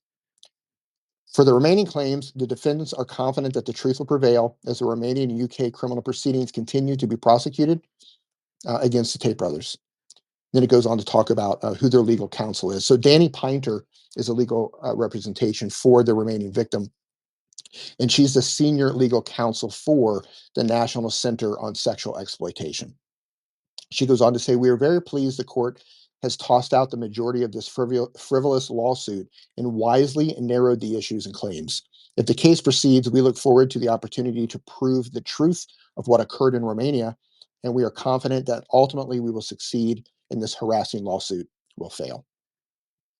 So that's an official statement to come out. For those of you who joined us late, the Tate brothers have been falsely claiming that a judge determined that the girls lied. That did not happen. There are no girls. There is a single victim defendant left, and all the court did was acknowledge that the Tate brothers were claiming that she lied.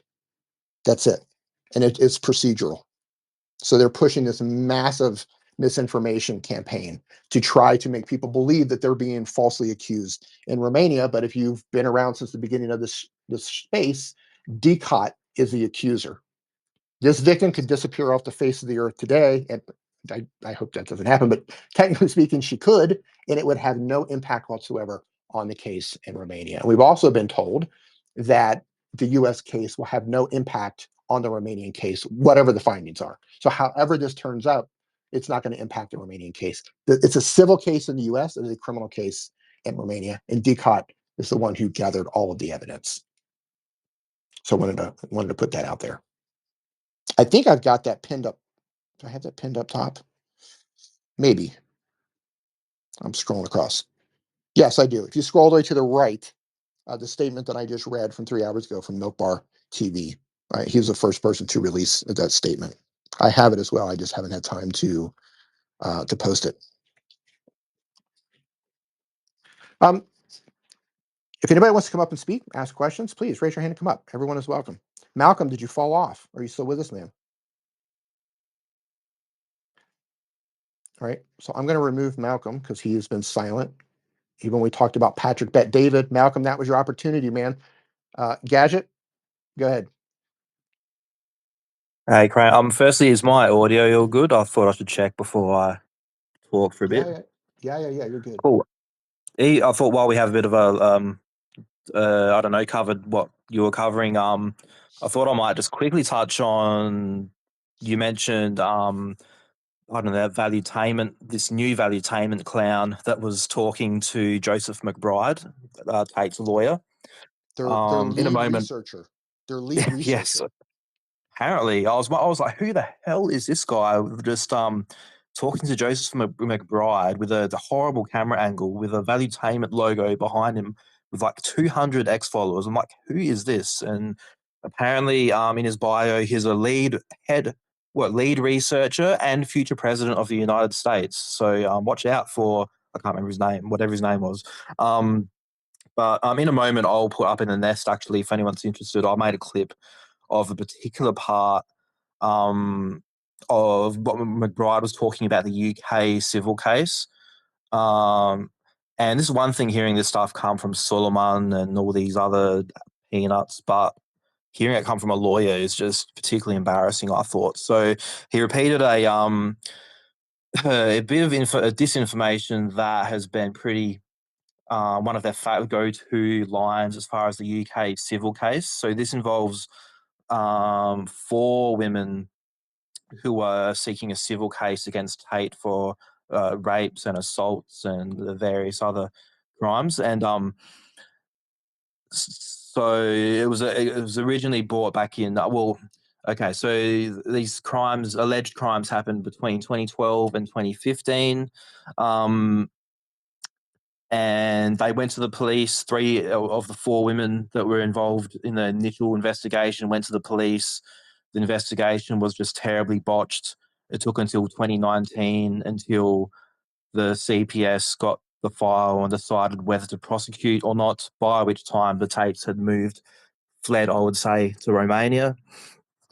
And the CPS decided not to prosecute, which now these are the women that a lot of you might have seen the Vice documentary that had the voice notes from Andrew Tate, and the text messages saying, "I loved raping you." This is one of the victims provided that evidence, which is involved in the case. There's an eyewitness to one of the rapes, and despite a lot of this evidence, they just declined to even prosecute. So now, what McBride was saying, and what I've heard Tate say, Suleiman Ahmed say, this story that I've only heard come from them, is that 2 of these girls in 2012 or whenever they say it was, the police took their phones, they found text messages of the girls planning to lie and extort the Tates for money, and the case was immediately thrown out.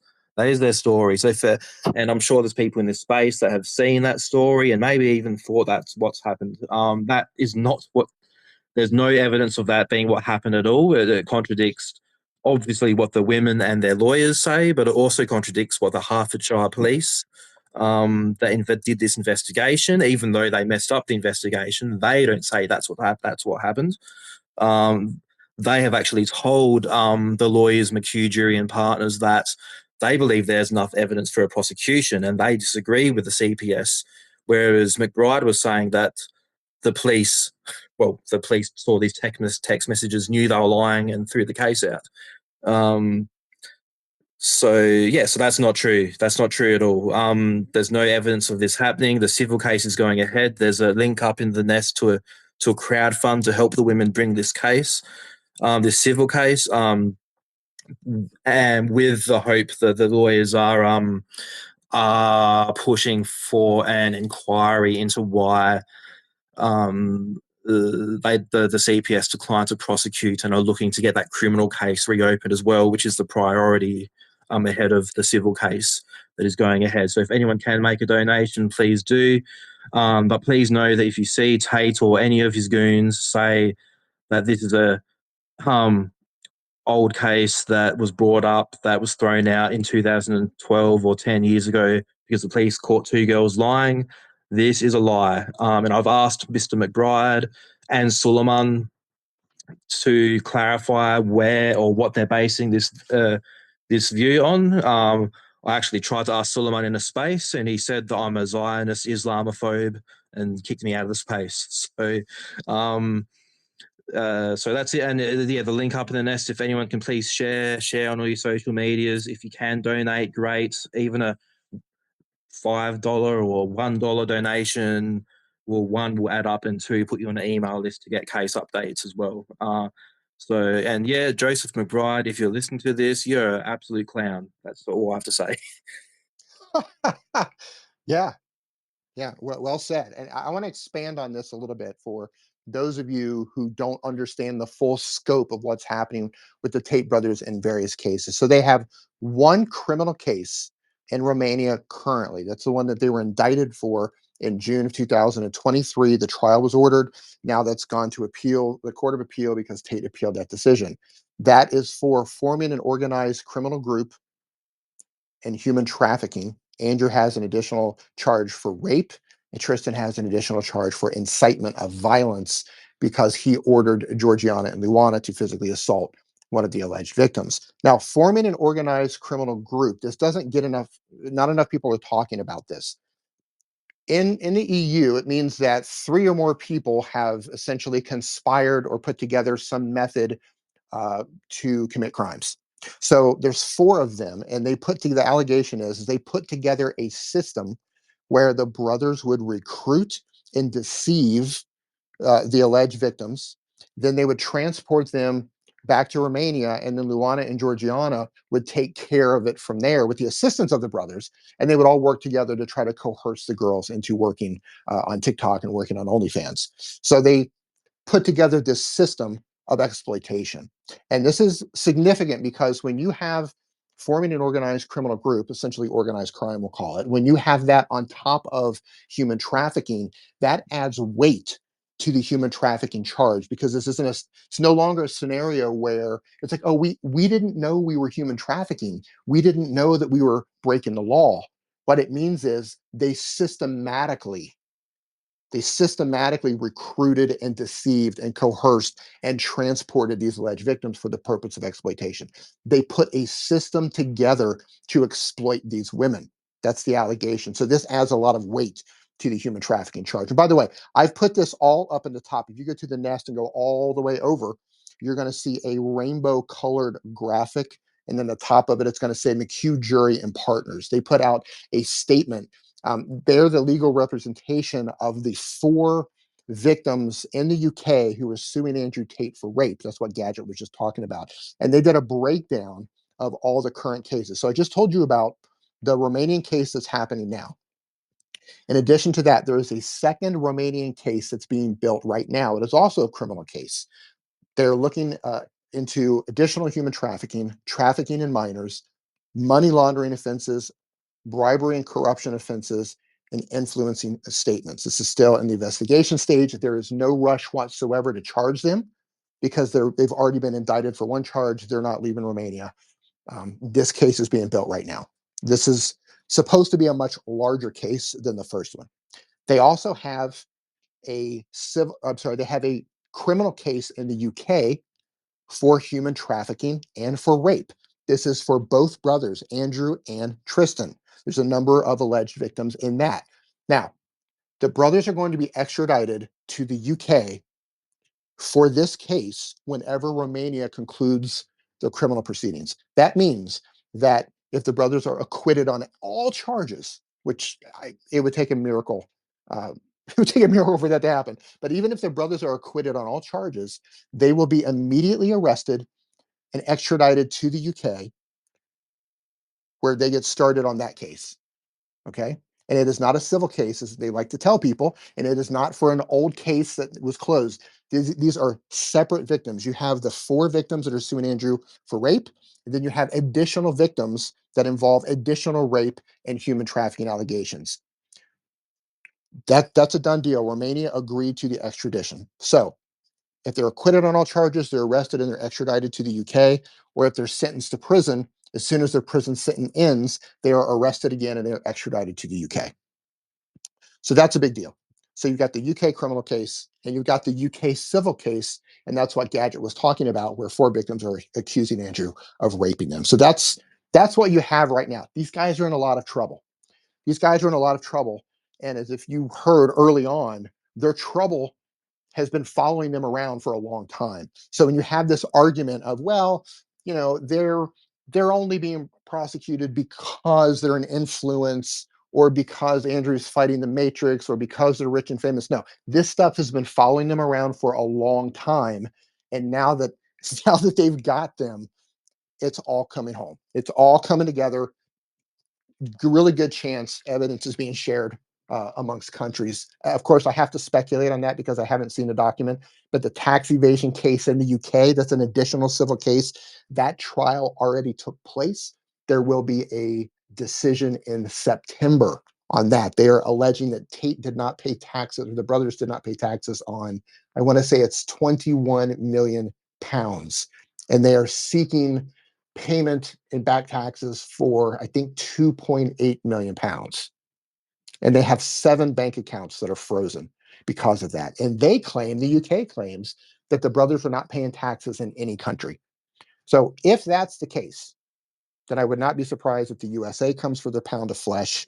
Wouldn't be surprised if the money laundering offenses in Romania ends up having some tax implications.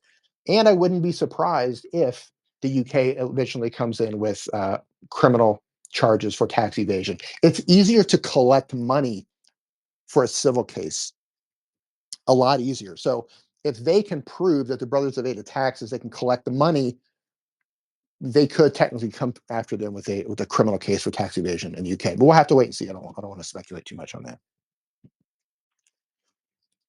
So yeah, these guys are in a lot of trouble.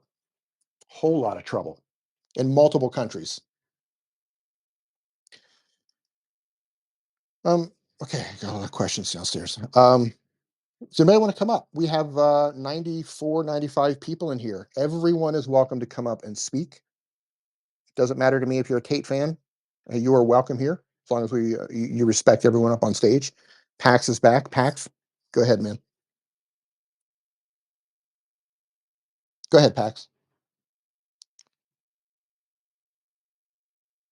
Give Pax a second. He just came up. Pax, you can unmute your mic. Yes, unfortunately, I keep having issues with the internet connection.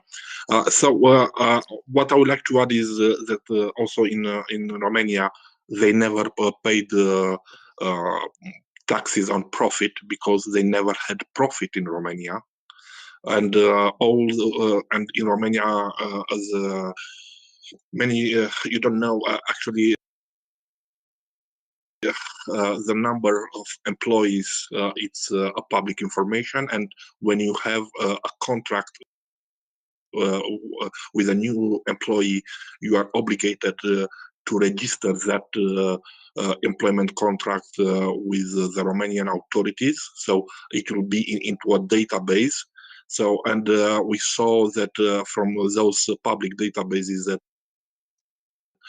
also all their companies didn't have more than 2 employees, and as I said, they never had profit to pay taxes on profit in Romania, and also we know that for a period, at least when they were arrested, they had the official residence in Romania. So that will open another can of worms, and that is why we have a second investigation, which is for money laundering. And in Romania, money laundering is covering also the tax evasion.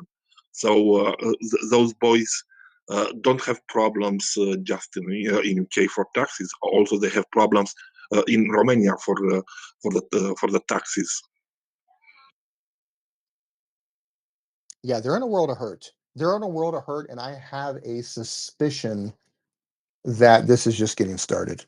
I'm waiting for the U.S. to step up. We'll have to see what happens there. I'm really surprised. I know there's some. And sorry, I would like to add that also in Romania, because they committed the human trafficking crime, their assets are under what is called in Romania extended confiscation. That means that the state which will take all your assets which were acquired 5 years prior to you committed the crime, and 5 years after you committed that crime until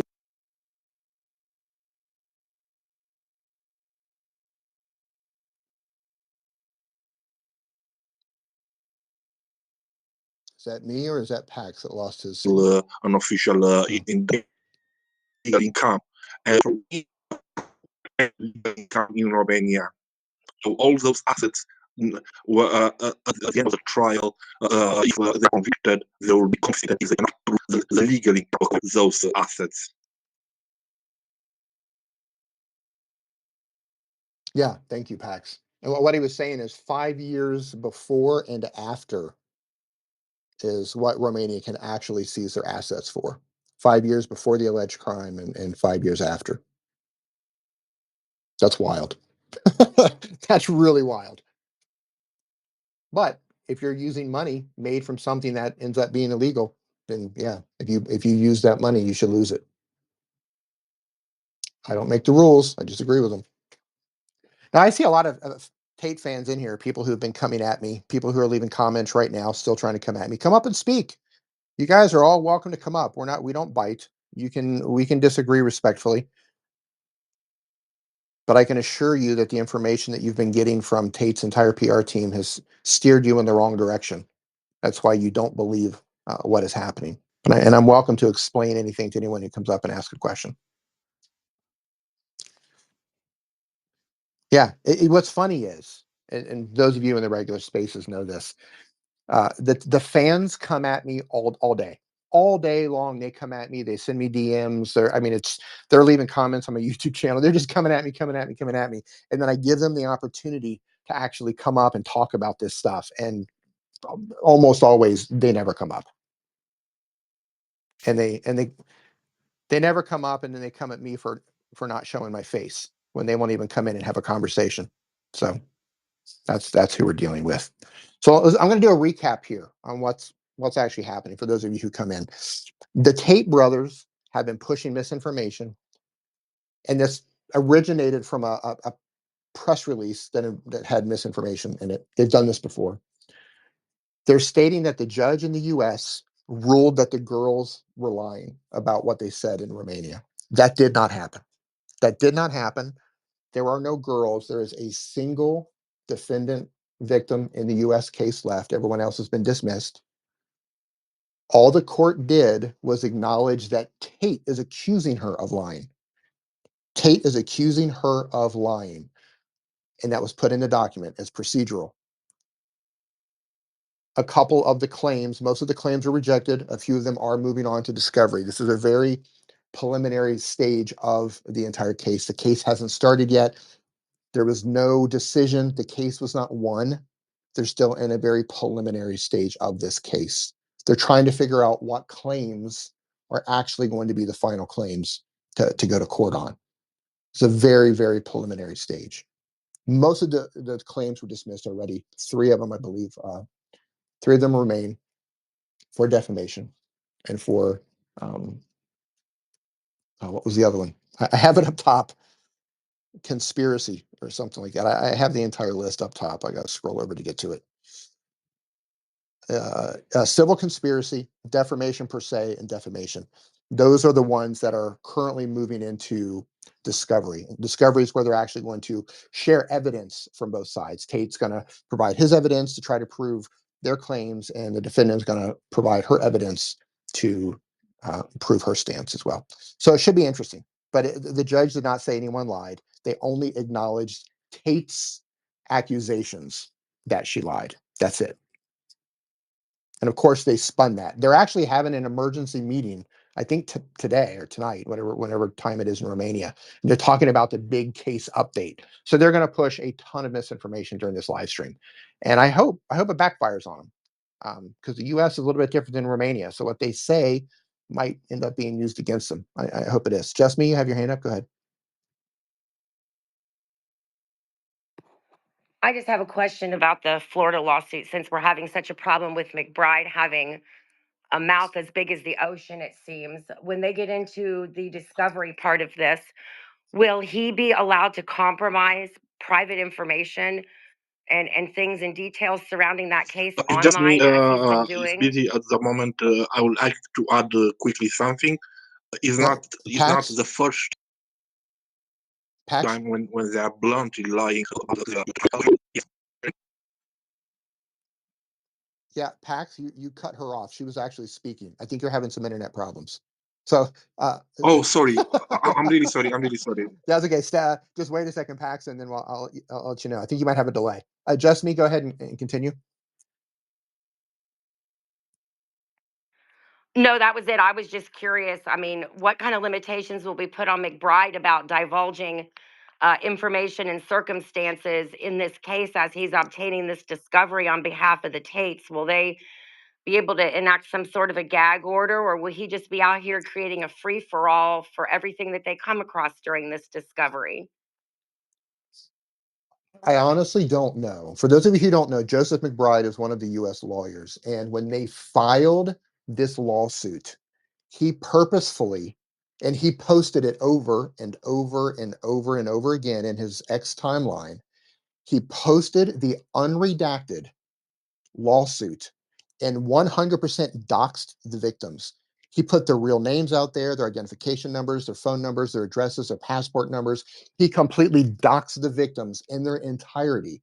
He had to come back and delete those. I think he foolishly left one of them up. And I hope that bites him in the ass later. So to answer your question, I don't know how this is going to play out, but I also I don't expect him to follow the rules. As they get more information through discovery, I fully expect him to break whatever rules are put in place, and I expect him to dox her again and put all that information out for the public. He doesn't play by the rules. He's a dirty lawyer. To be blunt, he's an absolute piece of shit lawyer. He goes live in podcasts with like a cross hanging behind him or a picture of Jesus and talks about being someone for truth and justice and all of this stuff. And he just bold-faced lies and makes up things as he goes. He is an absolute piece of shit as a human being. And I hope he's recording this, and I hope you sue me. I would love to see you in court, dude, because I would not roll over. I'm not someone who's going to roll over on you. Okay, we have somebody who came up. TYEXE is requesting to speak. Risky click. I didn't look at the profile. Let's see. I don't know how to pronounce your name, so I'm just going to call you EXE. What's going on, EXE? What's up? What's up, man? What's going on? Nothing. It's just this case is crazy. Yes. Understatement. Are you a fan? Are you a fan of the Tate brothers, or? I haven't watched them in a long time. It's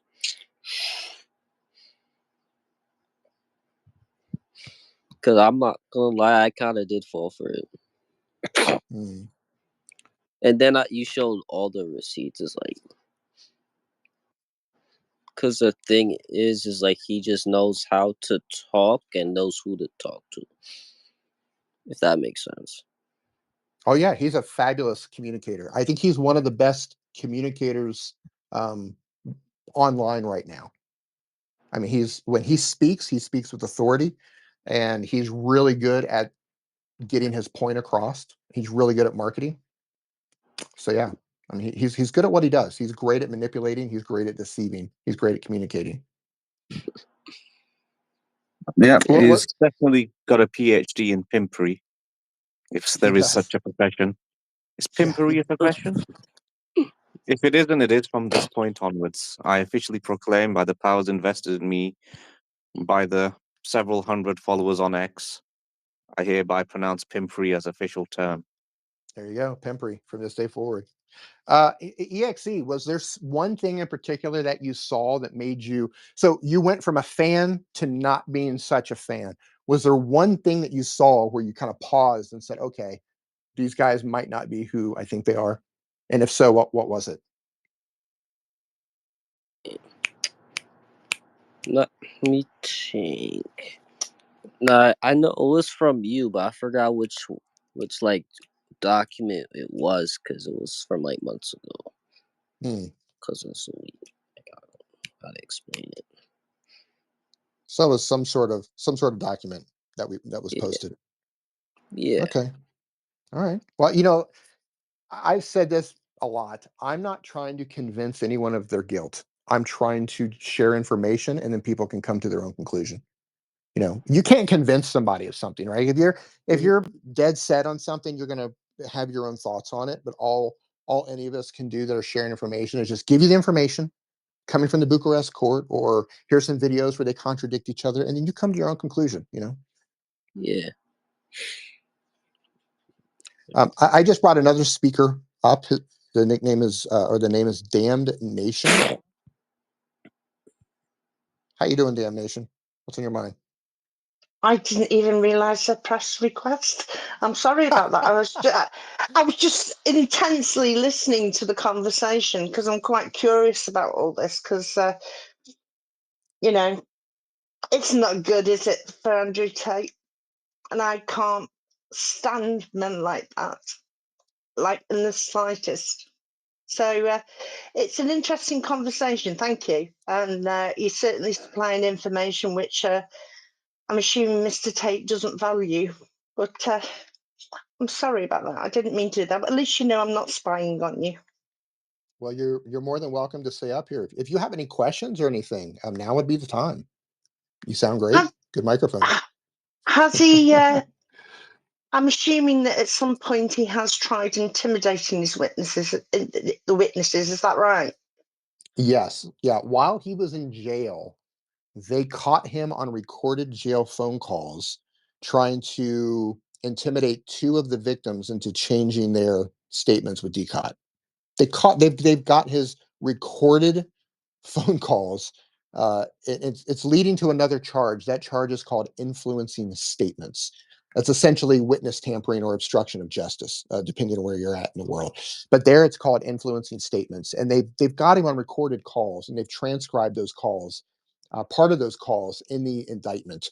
And another thing that's really interesting, if you're a fan, you probably remember when he got arrested, all of these women were making videos for him.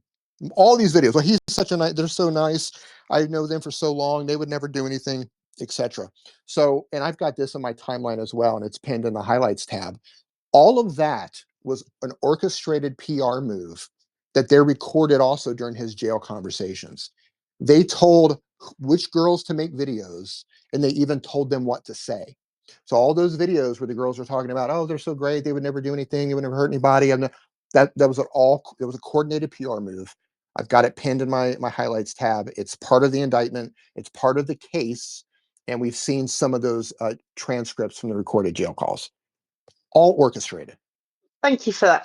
What actually got you so curious about this case, you personally? My youngest son.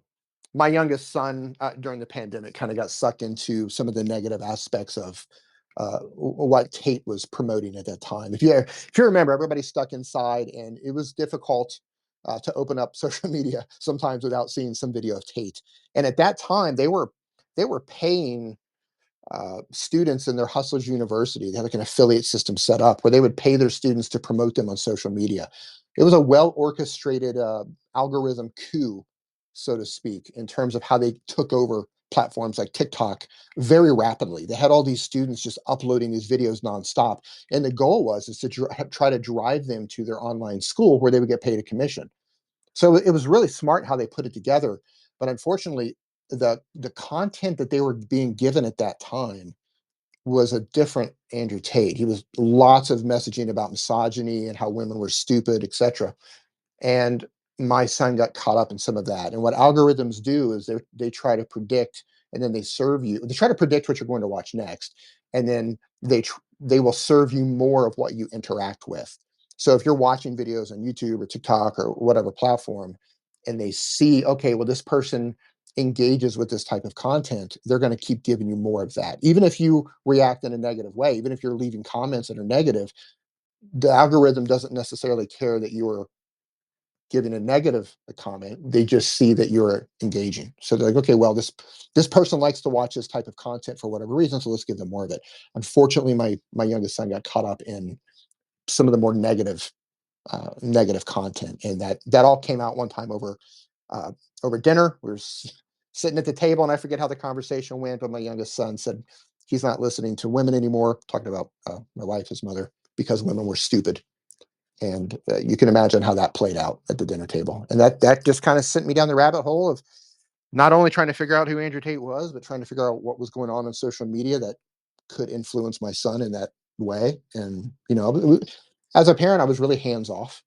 The pandemic was weird. It was just a weird time. I don't think anybody was prepared you know, for all of that, especially if you have kids. Like normally, maybe we would have kept a better eye on what they were consuming, but at that time, everybody was just trying to get through that period the best we could. And boy, he got sucked into that stuff. So it's yeah, one thing led to another, led to another, led to another, and my account, as luck would have it, I met up with a group of people, and some people knew how to get documents out of Romania, and some people were Romanian, like Paxwax down there, which is the translators and people who know how the justice system works. And I don't know, it's just like a hodgepodge of people came together to get information out there. As luck would have it, my account ended up being one that was getting a lot of attention, and here I am. It wasn't really planned; it just sort of happened. So, and it was a long answer, but it was Oh, no, not no, planned. no. Yeah. Thanks for the answer. I was just curious, and I'm sure that he played on a lot of people's insecurities, whether it was women or men at the time, and hence why he was so successful. Yeah, he's good at what he does. He's good at what he does, and to young men who might be trying to figure out their place in the world, and they don't know yet how things work, they don't have experience yet, or maybe they have a little bit of experience and they're failing with women, or maybe they're failing with trying to make friends, or they're out of shape, or maybe they're bullied, whatever the reason is. There's a million reasons why someone might gravitate towards someone like Andrew Tate, but he knows how to appeal to certain types of people for various reasons. My son was one of them. Um, Kind of had to deprogram him a little bit, and getting access to these court documents where he can see chat messages that have come directly off of their devices, so he can see how he really is in real life. That was a real eye opener for him. You have him, the social media influencer, and they love to say, well, he's just playing a character. But when you see the chat conversations and you see how they are in real life, you realize they're not playing characters. This is how they really are. That was a real eye opener for him and his friends, the whole group. His friends were caught up in it as well, were they? Yeah, yeah, yeah. This has been quite an experience. We don't give all the information to his friends, but we've given copies of a lot of the documents to their parents for them to go into some of the more in-depth conversations that I don't feel comfortable having with people who are not my children. Conversations about sexual assault and rape, etc. I feel like that's a conversation that the parents need to have with their child, not for me to have with someone else's child. So yeah, so they have access. They've been given all the documents that I have, and I've kind of explained what these documents mean and what these different segments are, and what I've used to try to communicate to my son. What means what, and yeah, it's been a learning experience for all of us, and the whole group of them have woken up. I guess they've escaped the matrix. I believe Andrew Tate is the Matrix. He, I believe a he created a boogeyman to sell people the solution. That's my opinion. Yeah, I can relate to that. At the end of the day, when someone's feeling pretty down and out on themselves, they're looking for someone to look up to. Yeah, and it's attractive, right? He's got Bugattis and McLarens and Lamborghinis and Porsches, and he's got this compound and these beautiful women and the boats and the yachts, like private jets. Like I can see how that can be appealing to certain people. I really understand how that can be appealing to people, especially young men who are trying to figure out their place in the world, or maybe prove their place in the world. You know, I get it. I get it to a degree. Where I draw the line is, it's one thing to aspire to be better, and I support that fully. Start a business, go to the gym, take personal responsibility, whatever. I support that. But when it comes to women are stupid, women shouldn't vote, women are for exploiting, that sort of thing. I've got to draw a hard line on that. I And I had to, appreciate that you do. yeah, and I had to explain that to my son as well. Why? Here's where you draw the line, and this is why you draw the line. Right? We've had some really interesting conversations, and I've struggled quite a bit trying to articulate and make a young man understand, why these things are bad. Um, yeah, it's been an experience, and I had no desire to learn anything about the Romanian legal system or all of that, but it just happened. I don't know. I think part of, you know, based on my previous businesses, and I've just read so many legal documents over the years, and I've worked in, international business and stuff like that. I have a knack for this sort of thing, for being able to read documents and understanding them and stuff like that relatively quick. So I think my past businesses has allowed me to quickly adapt and understand what's happening, so I can speak about it in this manner. And I speak to lawyers as well. I DM with a Romanian lawyer on a fairly regular basis, and he's anything I don't understand, he will explain it to me the best he can. And yeah, it's I'm appreciative of the entire group of people who have come together from all walks of life, from different parts in the world, different religious beliefs, different political beliefs, and we just leave that shit behind. We don't argue politics, we don't argue religion. We focus on the mission, which is get this information, figure out what this information means, and get it out there for the world to come, so they can come to their own conclusions. Um, yeah, I think rambled on a I bit will there. say this: it's a positive thing for young ladies and young men that you highlight this problem, so they don't fall into a trap of it, and they can learn from it in that aspect. So, kudos. Yeah, thank you. And it's a team effort. It's a team effort, and I kudos to everyone involved in getting this information out there and trying to understand it. And listen, if you're a parent listening to this live or during the replay, if you have a daughter and she is dating someone, I urge you to find out if that male that she's dating is a fan of the Tate brothers, and if so, to what degree are they a fan, and what sort of messaging from the Tates resonates with them. It's very important, so your daughter doesn't end up in a situation. And if you have sons, young teenage sons, it's important that you also find out if your sons are being influenced by the Tate brothers, and if so, in which way? Which way are they being influenced?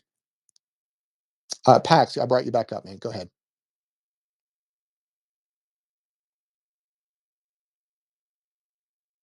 Pax, you can unmute yourself. And yeah, I think Pax is having PAX is having issues. Okay, I need to wrap this up. We've been going for a while. I want to thank everybody for sharing this out. Thank everybody for coming up and asking questions and sharing. I appreciate all of you. This will be available for the replay, so you can share this. I go over some of the basics during the beginning of this about the misinformation that's being shared. The judge did not determine that the girls were lying. That didn't happen. So thank you all. Well, we'll see you in another space. I don't know when that's going to be. I didn't plan on having this one, but there was so much misinformation coming out. I felt that it had to be addressed and be open to take questions about it. And surprisingly, not many fans, or actually no fans came up to ask any questions. So kudos, everyone. Have an awesome rest of your week.